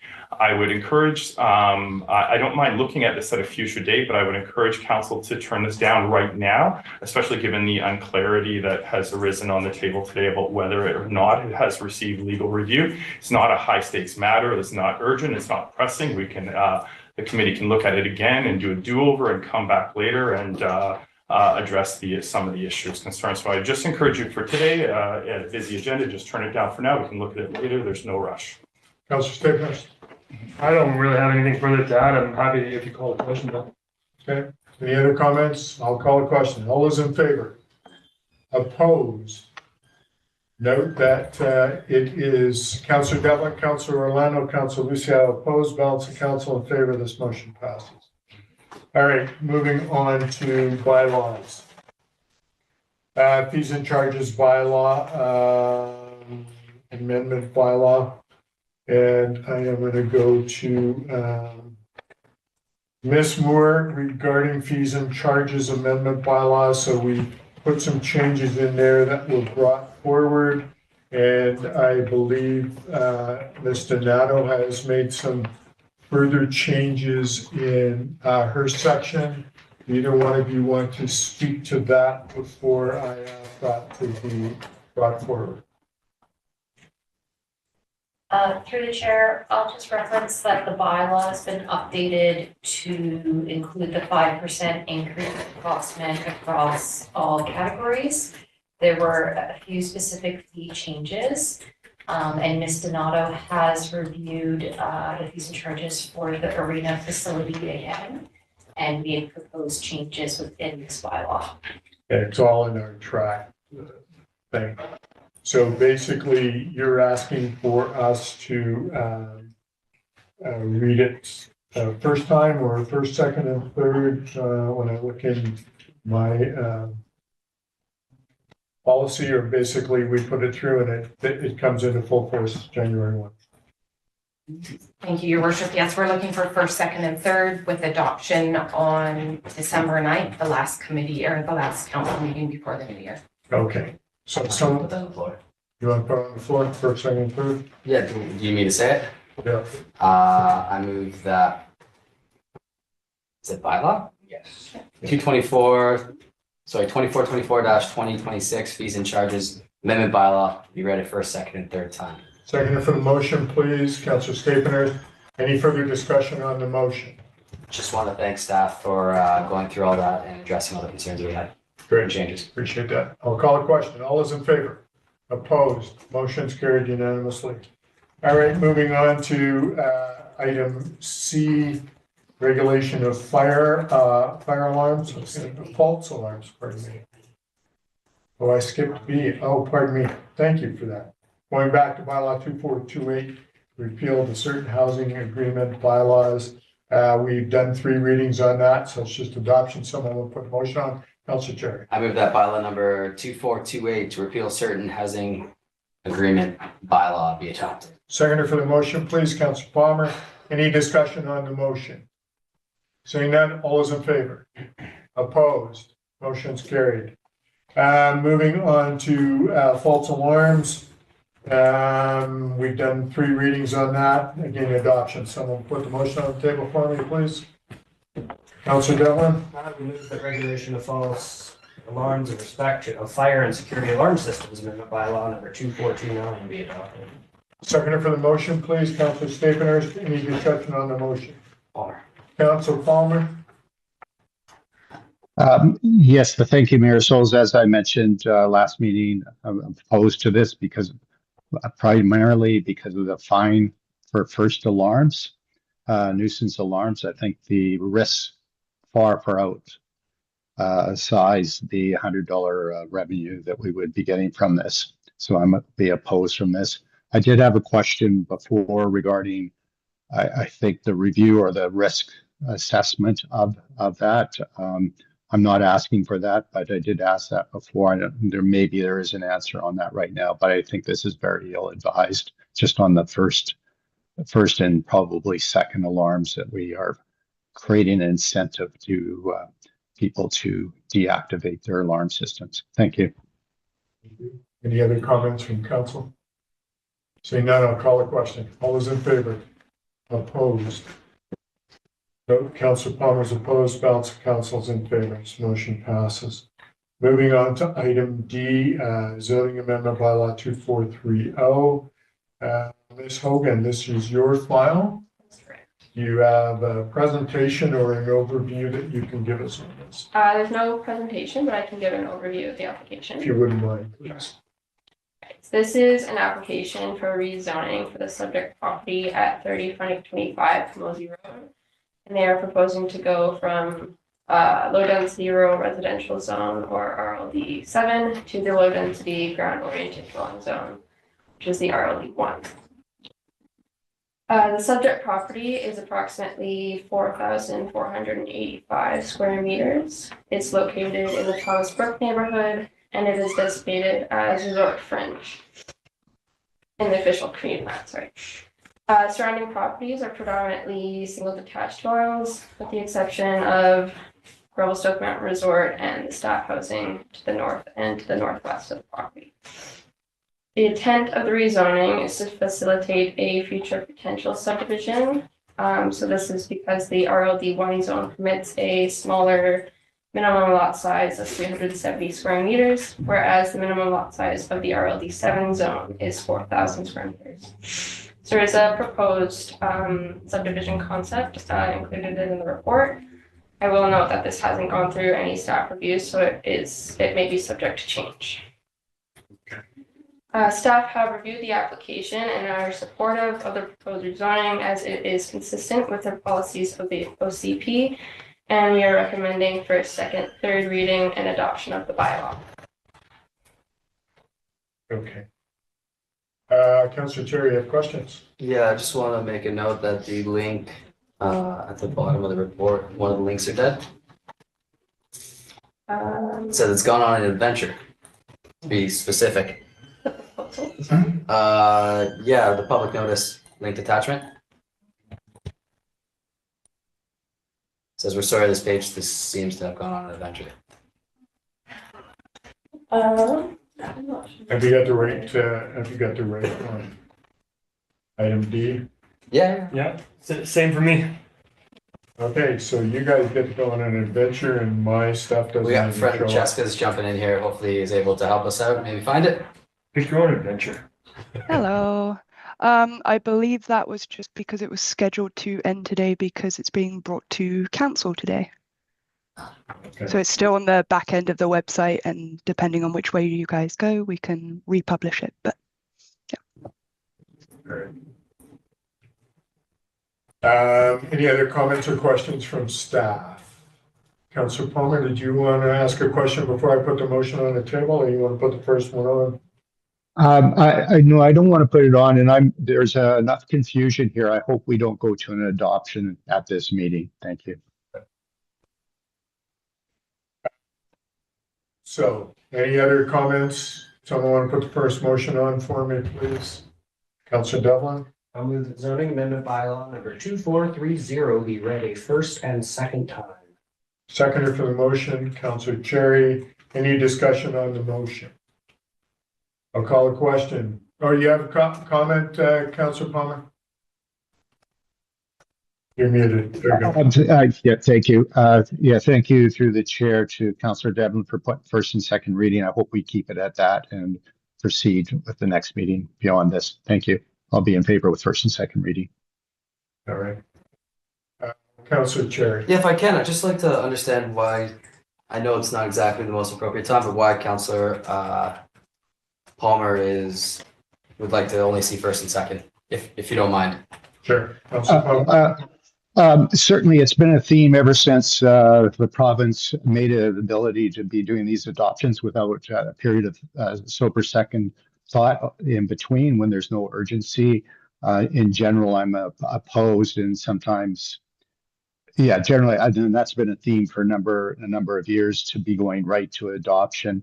And so, if there's no urgency.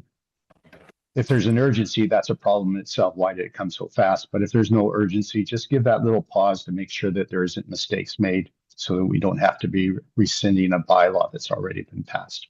So that's general. And then basically online, there was definitely some discussion that's just creating a bit of confusion in my mind. And it just reaffirms the need to make sure that we have a slight pause before adopting.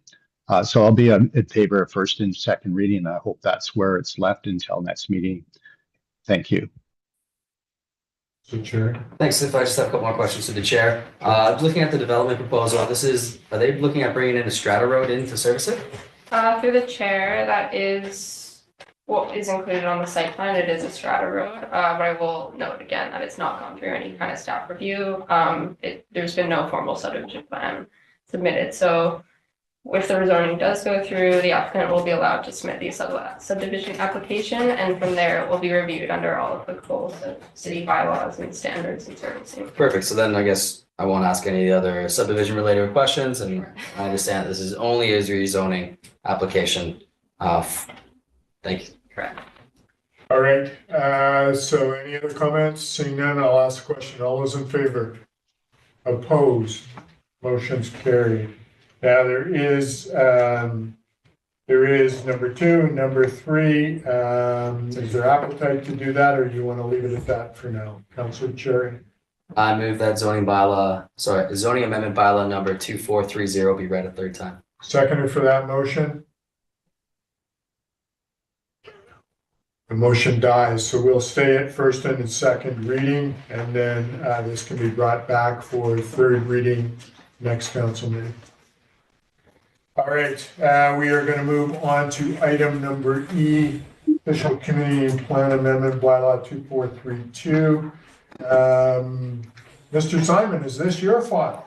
Through your worship, yes, this is an application that I will be the file manager for. Okay. You have a brief overview on this? Through your worship, high level overview, we have an application in for a official community plan amendment as well as a rezoning application located at 1009, 1015 Oscar Street. The proposal would use all of 1015 Oscar and approximately half of 1009 Oscar to accommodate it. It is looking at amending the official community plan to change the official land use designation from low density residential to medium density residential, and then to rezone the subject property from residential ground oriented dwelling zone being the RLD1 zone to the medium density condominium zone being the RMD3 zone. So the application would seek to accommodate approximately 36 units on site. Right now, while it's still tentative as zoning OCP level is use and density considerations for council. Is this density appropriate for this particular area of the community? Right now, tentatively, the owner is thinking 4 studio units, 24 one-bedroom units, and 8 two-bedroom units. The final details of this, including building siting, forming character, landscaping, etc., would all be dealt with at detailed development permit stage, which would be forthcoming. There may be variances for this application should the proponent choose to proceed based on the site plan they have. But again, for council's reference, The site plan is indicated in there for context of how this zoning could accommodate a future development. Is not necessarily indicative of exactly how that final development concept will go. So for today, because this is an OCP amendment, there's a couple of things that we are requesting from council. So we are looking to get the bylaws on the table just for first reading. So just to introduce the bylaw to council.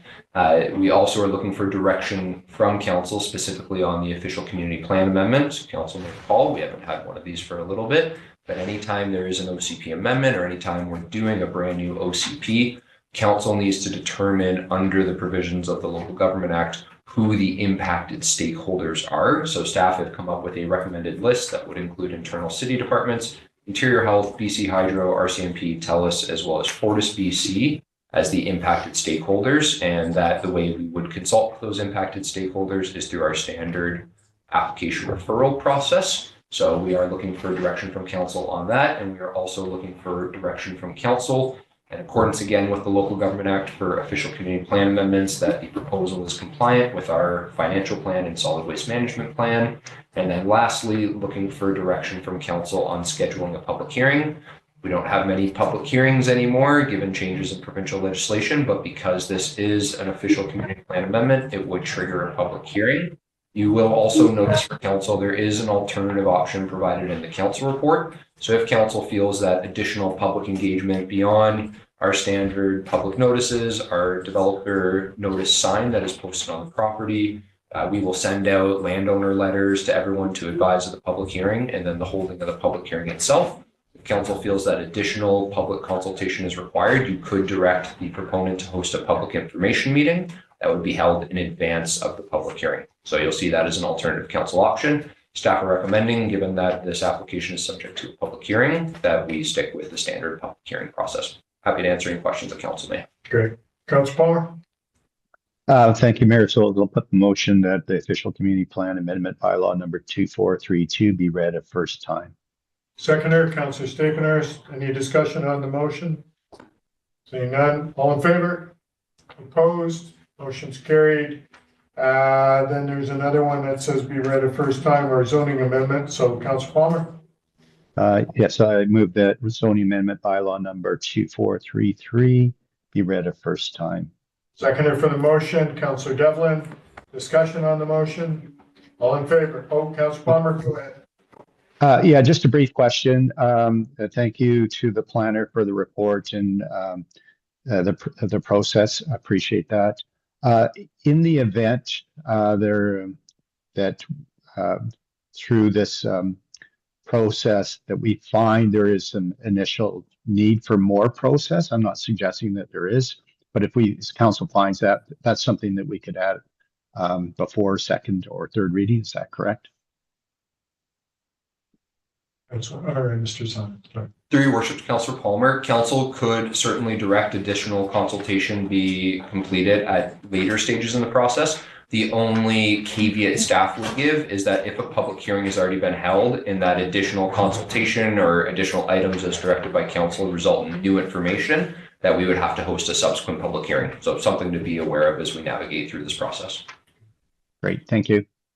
Okay. Any other comments from council? Seeing none, all those in favor? Opposed? Motion's carried. Item number 3. So put that on for me, please. Councilor Devlin? I'll move that council is considered what persons, organizations, and authorities may be affected by the proposed official community plan amendment bylaw number 2432 pursuant to section 475 and 476 of the Local Government Act, and given the nature of the amending bylaw, that staff be directed to pursue consultation with the following groups: internal city departments, Interior Health, BC Hydro, RCMP, TELUS, and Fortis BC. Seconder for the motion, please, Councilor Staples. Any further discussion on that motion? Seeing none, all those in favor? Opposed? Motion's carried. Item number 4. Someone put that on for me, Councilor Devlin. I'll move that pursuant to section 477 of the Local Government Act, official community plan amendment bylaw number 2432 is consistent with the City of Revelstoke financial plan and solid waste management plan. Seconder for the motion, please, Councilor Palmer. Any further discussion on this motion? Seeing none, all is in favor. Motion's carried. Number 5. Councilor Devlin, you Sure. We'll move that a public hearing for bylaw number 2432 and bylaw number 2433 be scheduled for 2026, subject to council scheduling. In accordance with the Local Government Act, I guess we would probably need more specific scheduling. I should not just read before reading. Do we have any sort of suggested dates for that? Yes, please. Thank you, Councillor Devlin, through your worship. The council meeting dates for 2026 have not yet been adopted. So that is why there is not a specific date there. Okay, so we can leave it like that and it will get its own date. Perfect. Seconder for a motion, Councilor Cherry. Any discussion on this motion? Seeing none, all those in favor? Opposed? Motion. Councilor Palmer, are you opposed or in favor? In favor. Favor, thank you. This motion passes. Thank you. Moving on to item 10, or pardon me, 11, staff reports, MRDT annual tactical plan. Ms. Moffat, do you have an overview on this? This is council. So we're just bringing this back for final approval for you today. We do have to submit the annual tactical plan and the budget to the province by December 1st, so next Monday. So we're just bringing this back from after the committee of the whole discussion. And I do want to make a small note about in the budget for the visitor service, there is a $29,000 amount in there, which was from Destination BC. That amount has changed slightly. I just had confirmation from the Chamber of Commerce that has gone down just around, sorry, I've lost my email where I had that set out, but I think it goes down to just around $25,000 partway through 2026 from $29,000. Just want to make a note of that. All right, Councilor Palmer, you had your hand up? You're muted. I'll put the motion on the table, the municipal and regional tax, district tax 2026 annual tactical plan and budget be approved. Seconder for the motion, please, Councilor Devlin. Further discussion on the motion. Councilor Stimpners? I have a question. Is this tactical plan and this approval, is this a formality? Because, and the reason why I ask is because I previously noticed that one of the positions that was allocated in this tactical plan, based on my interpretation, was previously being advertised for hire prior to us approving it. So that's why the basis of my question. Ms. Moffat, do you have comment? Through the chair to Councillor Stapenhurst, we moved to this process a couple of years ago where it had to be approved through council. So it should be waiting for this approval process, but just because there's information out there for hiring doesn't mean that they've confirmed anybody in that position yet. So if they're just trying to get ahead of the process, then yeah, I don't have confirmation anybody's been hired just yet. Okay.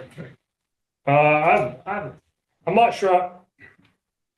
I understand there's a deadline, and I'm not entirely sure that I can be supportive of this tactical plan as it's currently written. I think there's a number of nuances in the report that I'd like to see addressed, and I'm not sure if this is the best venue to do it, or if it's better to be done deferring this to a committee of the whole. What's the holdup if it doesn't meet December 3rd? It screws everything up, Ms. Floyd, or Ms. Moffat. Through the chair, we have regulation that we do have to have it in on time. I don't know if the director of finance has any. Ms. Moore, comment? Through the chair, we can reach out to the province and request an extension should council want to discuss further. I can't guarantee whether they'll say yes or no without hearing from them first.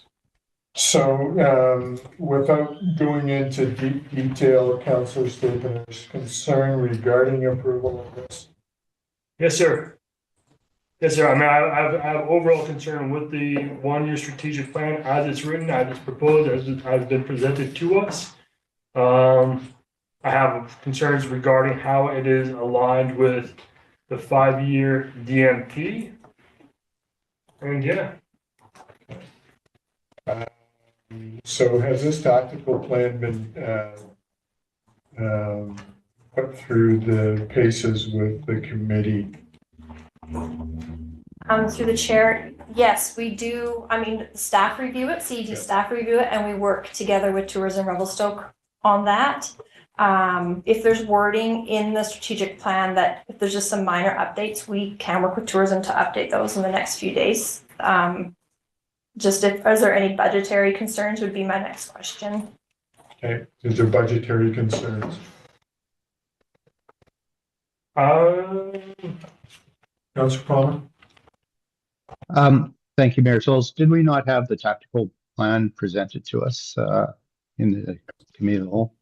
Yes, we did. It was also presented to us the same day there was a delegation about it. Yeah. So we can't make any comment or recommendations. So I don't know if that was strategic or not, but there's merit here for the deferral and bringing everybody in to talk about it when we can actually talk about it. Okay. And make recommendations. So is somebody putting a motion on, well, there's a motion on the table here now. What happens if somebody says they want to defer? If you defer it, I'll second it. A motion to defer. I will second that, but. Sorry, you need to defer to a specific date if you want it to be debatable.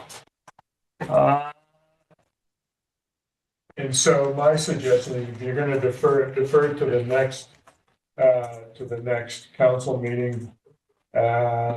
What's our next meeting date? 9th of December, correct? That's correct. And then you can talk with Ms. Moffett or Ms. Moore about your concerns on this sort of thing and see if you can come up with some sort of questions for council or concerns that can be dealt with in that way. And then in the meantime, Ms. Moore will have to reach out to the government and see if they will accept that. Otherwise, it moves forward, correct? Or it doesn't. Through the chair, correct. I'm sending an email right now. Okay. All right. So we've got a deferral to, are you going to go with that? Yeah, I'm okay with deferring it to December 9th, if that was the correct date that was mentioned. I'd also like to invite TR, CED, and Finance to attend and answer questions. Okay. Yeah, that's fine. It's your motion, so. If you're okay with that? Yeah, I'm okay with that. Okay. Is that going to work for you? We will make it work. Okay. That's And so right now it's, that motion is on the table to defer. I will, go ahead, Councilor Palmer. Sorry, yes, thank you, Mayor. So it's just slightly confusing. Was there an amendment to the motion? If so, can I have it read back? Absolutely, Councillor Palmer. The motion was to defer the approval of the one-year tactical plan until Tuesday, December 9th, pending approval from the province to extend the due date. Thank you. All right. I'm going to call a question on that. All those in favor? Opposed? Okay, so there's 4 of us that have opposed that, so that motion dies for deferral. Going back to the original motion on the table is to approve the annual tactical plan. I will call one more time for comment on that. Seeing none, I will call the question. All those in favor? Opposed? So opposed, can you raise your hands, please? So Councillor Stapeners, Councillor Luciano, Councillor Cherry, this motion passes. The tactical plan and budget has been approved. All right, moving on to 11B, meeting dates. Schedule of regular council and committee of whole dates be approved. You can put that motion on the table. I think that I have a councillor or two that would like to discuss that. Will someone put the motion on the table for me, please? Councillor Devlin. Move that the schedule of regular council and committee of the whole meeting dates for 2026 be approved. Seconder for the motion, please, Councillor Palmer. Comment. Anyone want to weigh in about council meeting times or dates? Councillor Stigler, sorry. Yes, sir. Thank you. Just a general comment. What I find extremely challenging is when we have meetings that are prolonged, exceedingly encroaching into the evening. I'm sure that's not just a challenge for council, but also for staff. what I would like to do is make a motion to amend the starting time from the current starting time of 1 p.m. to 10 a.m. as I believe that would better accommodate all personnel involved in these meetings. And hopefully we can curtail some of these late evening starts and create a better and more balanced family work life. Okay, do you have a seconder for that motion?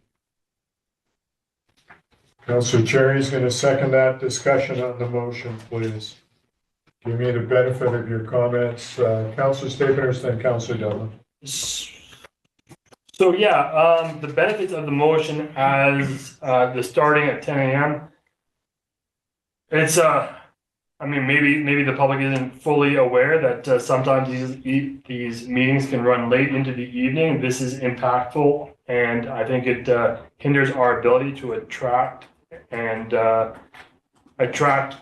council members that have family obligations. I think it's yeah, I mean, I think it's better governance for us. I don't think there's any study out there that you'll find that says, hey, you know, a 5 or 6 hour meeting is really conducive to good governance. You know, I think starting earlier and kind of having it coincide with a more in line 8-hour day or a 6-hour workday, depending on how it all turns out, I think would be better overall. Okay, Councillor Devlin. Yeah, just a question through the chair to Councillor Staples, just for clarity. You're talking about amending the regular and committee of the whole, both of those start times to 10? Just so I'm. Ideally, I think both of them starting at 10 a.m. would be better. Yeah, just as a comment, I have no issue with it. I don't know specifically. I guess my level of support would be based on the comments from the rest of the council. I'm indifferent to it. Whether we start at 1, whether we start at 10, it doesn't really make much of a difference in my schedule. I don't have children. My work schedule is based around when council meetings happen, so I mean I can quite easily alter that. Yeah, so I guess I would be looking for comments from the rest of them. Councillor Luciano. Thank you, Mayor Stoles. Yeah, I understand Councillor Stapenhurst bringing this forward. I do tend to agree that having our conversations happen during the day are more constructive. I think the argument about the length of our meetings, I think the length of our meetings reaching 6 hours won't be helpful if we start at 10 a.m. versus if we start at 1 p.m. So I think that is really dependent on council around the table for how we're communicating at these meetings. Yeah, I think for me, the 1 p.m.s work better, but I understand that this is a decision of council, and if it's 10 a.m., then I just have to make sure that my work schedule can work around that, but I can probably accommodate that. And Councillor Palmer. Thank you, Mayor Stoles. I probably have the most flexibility, so whatever time works for council as a whole, I'm fine with that. Just a couple notes. Further to Councillor Devlin's comments, you know, unless there was someone that was finding that earlier time challenging, then I would probably be opposed. And also the next council after with the election, this could be a barrier for potential candidates that have jobs. A lot of communities do have evening meetings. It's pretty common. It's probably far more common. So we've gone from 3 o'clock to 1 o'clock, now proposed 10 o'clock. And again, I'm not opposed to that, but I think that in the future after the election, if there's people that have a work that would not be able to accommodate that we should be open to changing that. And then finally, question with the 10 o'clock start, especially with the longer meetings, what's the intention as far as a lunch break? Because that will certainly, if we're taking a break at noon for an hour, there would be, I'll certainly be incurring some additional costs, or would the intention for the city to be picking up so that we have a working lunch? It's just a question. Okay, so I'm going to weigh in a bit here. I would prefer, personally, if we stayed at 1 o'clock and we limit our council meetings to 3.5 hours versus those long ones. So I made that statement when I came back from my surgery in January, and I thought we had kept pretty close to that, with the exception of the last council meeting. And but I want others to weigh in on that comment. Councillor Lambert. Your worship, I would prefer to keep it at 1 o'clock as it currently is. I did support moving it from 3 to 1 just because it runs too late. But I think if the issue is, meetings going for hours and hours, we could take steps to reduce the length of the meetings. There's a lot of sort of strategic approaches to doing that. So I prefer to keep it at this time. And also part of my thought is, I know it's council will adopt the time of meetings every year. The reality is for a long time, it was not looked at. We do have a bit of overlap this year into the next council. And my concern with the 10 o'clock is that if somebody is working and has to make arrangements with their work, that's going to be, could be the bulk of the day, especially if the meetings run late. But if it's 1 o'clock, you can take the afternoon off, get the pre-clearance for that. But if it's 10 with an unknown end time, then that's going to be a whole day for people that work. And certainly our current policies try to encourage as diverse membership as possible. I realize it's only going to be a few months at the end of the year and maybe council will set their time, but I would really just prefer to keep it at 1 for, make it a half day for people who are taking time off of work instead of something that runs through morning and afternoon. Yeah, thank you for that. Councillor Kerrigan. Thanks, just want to jump in on this one. With our 1 o'clock start, we've done a better job of not running late. Unfortunately, we do still run late. I do have other council commitments, both committee, commissions, and nonprofit organizations that have requested my attendance. I know everybody at this table feels differently about them, but I tend to stay to the end of these meetings and make sure that I'm here, whereas other members tend to leave the meetings and go to those other commitments, which again leaves us short at the table. So thank you. With that in mind, I'm more in favor of the 10 o'clock start to not have these overlaps and actually have a full council here till the end of the meetings. All right. So any other comments on the 10 o'clock start? I think I've heard from most of you. My days are full on council days where I will usually start my meetings at 8:30 in the morning and go through. So having a meeting at 1, I'd like to propose that we end early or end by 4:30. And if we don't get that done, then let's start again the next day at 1 o'clock. But the motion on the table is for 10 a.m. start. Yeah, I'm okay which way you go. I'm not going to support that because I would prefer to continue at 1 and just end earlier. So Councillor Palmer, you have your hand up. Yeah, just for clarity then, so the motion on the table is to adopt the meetings with an amendment to the 10 o'clock start. Is that the motion on the table? That's correct. So if that gets defeated, and I'm inclined to agree with you, Mayor Souls, that I wouldn't be in favor based on the discussion that's here. I think there's overall. If this motion's defeated, what happens? Well, I think we go back to the original motion that's on the table to bring it forward for 1 o'clock start.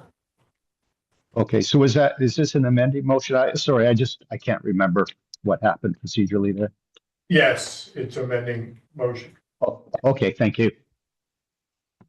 All right, so any further comments? I will call a question on the 10 a.m. start meeting dates. All those in favor? Opposed? This motion is defeated. Thank you. So opposed or in favor, again, please, Councillor Cherry and Councillor Staples.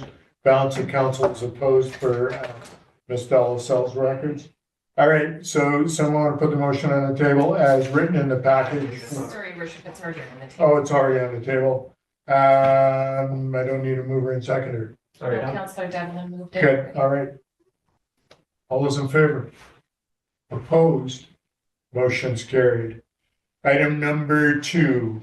Someone, Councillor Devlin? I'll move the schedule of regular committee and commission meeting dates for 2026 be approved. Seconder? Councillor Orlando? Any discussion on that? All right, Councillor Lucia, you have your hand up. Yeah, thank you, Mayor Stolz. Just a question looking at the schedule for the UBCM conference. The dates at the top don't match the blocked out dates, and I just want to make sure that's adjusted so we know what the correct week is. Thank So- you, it will be adjusted. Ms. Floyd's gonna make sure it's adjusted. And just making sure that that doesn't conflict with either of the council meeting dates that we have. Yeah, it will not conflict. Okay, I'll call the question. All those in favor? Opposed? Motion's carried. Item number 3. I move the notice of the 2026 schedule of meeting dates be provided to the public in accordance with the community charter and public notice bylaw number 2422. Seconder for the motion, please, Councillor Palmer. Any discussion on this motion? Saying none, all those in favor? Opposed? Motion's carried. Moving on to Bill 44 report. Mr. Simon, do you have a brief overview for us, please? Thank you to your worship, through your worship to all of council. This is a report that we are required to complete in accordance with the provincial legislation that was passed at the end of 2023. So in addition to zoning amendments that we have made by June 2023, June 2024, we did the zoning changes that allowed 4 units per lot. We were also required to complete a interim housing needs report by the end of 2024, which council had adopted in November of last year. And based on the findings of that housing needs report, we were required to review our zoning bylaw and official community plan to ensure that we have zoned the city accordingly to accommodate the numbers specified within our housing needs report. So staff did an analysis working with a consulting team who had done this for various municipalities using grant revenue to complete that analysis. And the housing needs report indicates that by 2041, we need 2,367 dwelling units. And the results of what we're calling the zoned capacity analysis, so you can think of it as if every single parcel in the city was built out to its fullest potential, I would show that we would have a zoned capacity of 17,254 dwelling units above and beyond the approximately 3,900 dwelling units that we currently have within the city. Now, that is a very large number, of course. So there definitely needs to be some context put around that 17,000 number. So really thinking of what is the likelihood of that happening? It's not going to happen. Number one, major infrastructure constraints with actually accommodating that. Number two, the economic viability of actually seeing that happen. Think of every single detached dwelling we have in the city, about 2,500 of them. Every single one would be knocked down in place of a fourplex. That's what that number is showing. Every single comprehensive development zone we have would be built out to its maximum. Every single building within the downtown area would be built out to its maximum, which has quite generous floor area ratio density requirements, which is not going to happen. There would be additional checks and balances before anything like that would occur. So it's a big number in there, but again, trying to put it in context for council and the community that we are not going to see our housing numbers go up for X compared to our existing baseline over the next 20 years. And we are required to complete this report and show the quantification of it to send to the province before the end of the year to comply with the requirements under the applicable legislation. Any questions? Happy to answer it. Yeah, we'll send it off if council is in agreement with the findings of the report. Councillor Palmer. Thank you, Mr. Thank you. Thank you, Mayor Soul. I'll put the motion on the table. The report titled Bill 44 Official Community Plan Compliance dated November 25th, 2025 be sent to the province of BC demonstrating compliance with the requirements of the OCP and zoning bylaws under Bill 44 housing statutes. Seconder for the motion, Councillor Cherry. Any further discussion on the motion? Just again, congratulations to the planning department, Mr. Simons and his team. I think our process there was far superior than pretty much every other community in the province, largely because of the proactive work on zoning that was underway when this heavy-handed approach from the province came down. So again, thank you to the planning department. Any other comments, Councillor Cherry? It's just great to see that the taxpayer didn't have to pay for this. It was all grant funded. So. Okay, great. Appreciate it. All right, Councillor Palmer, go ahead. Just to note, the taxpayers did pay for it through provincial taxes. Thank you. Comment true, yes, thank you. All right, Council call a Palmer is on question. record saying that Revelstoke is superior to every other community. I'm sure that's fine. All those in favor? Opposed? Motion's carried. Moving on to item 11D, municipal regional district tax affordable housing plan. Someone want to put the motion on the table for me, Councilor Devlin? I will move that the municipal and regional district tax 2026 affordable housing plan be approved. Seconder for the motion, please, Councilor Palmer. Discussion on the motion.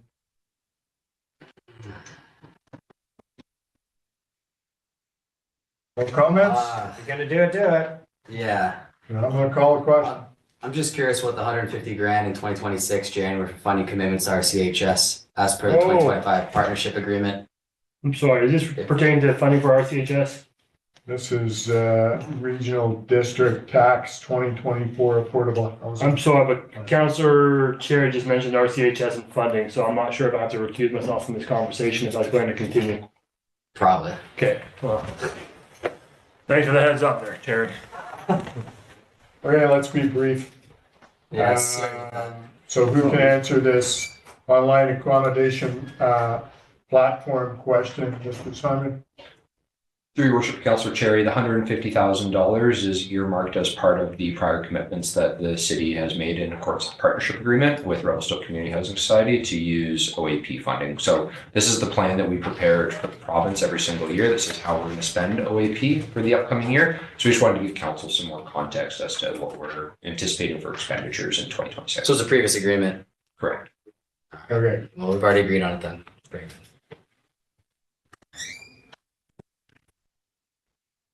We have to vote.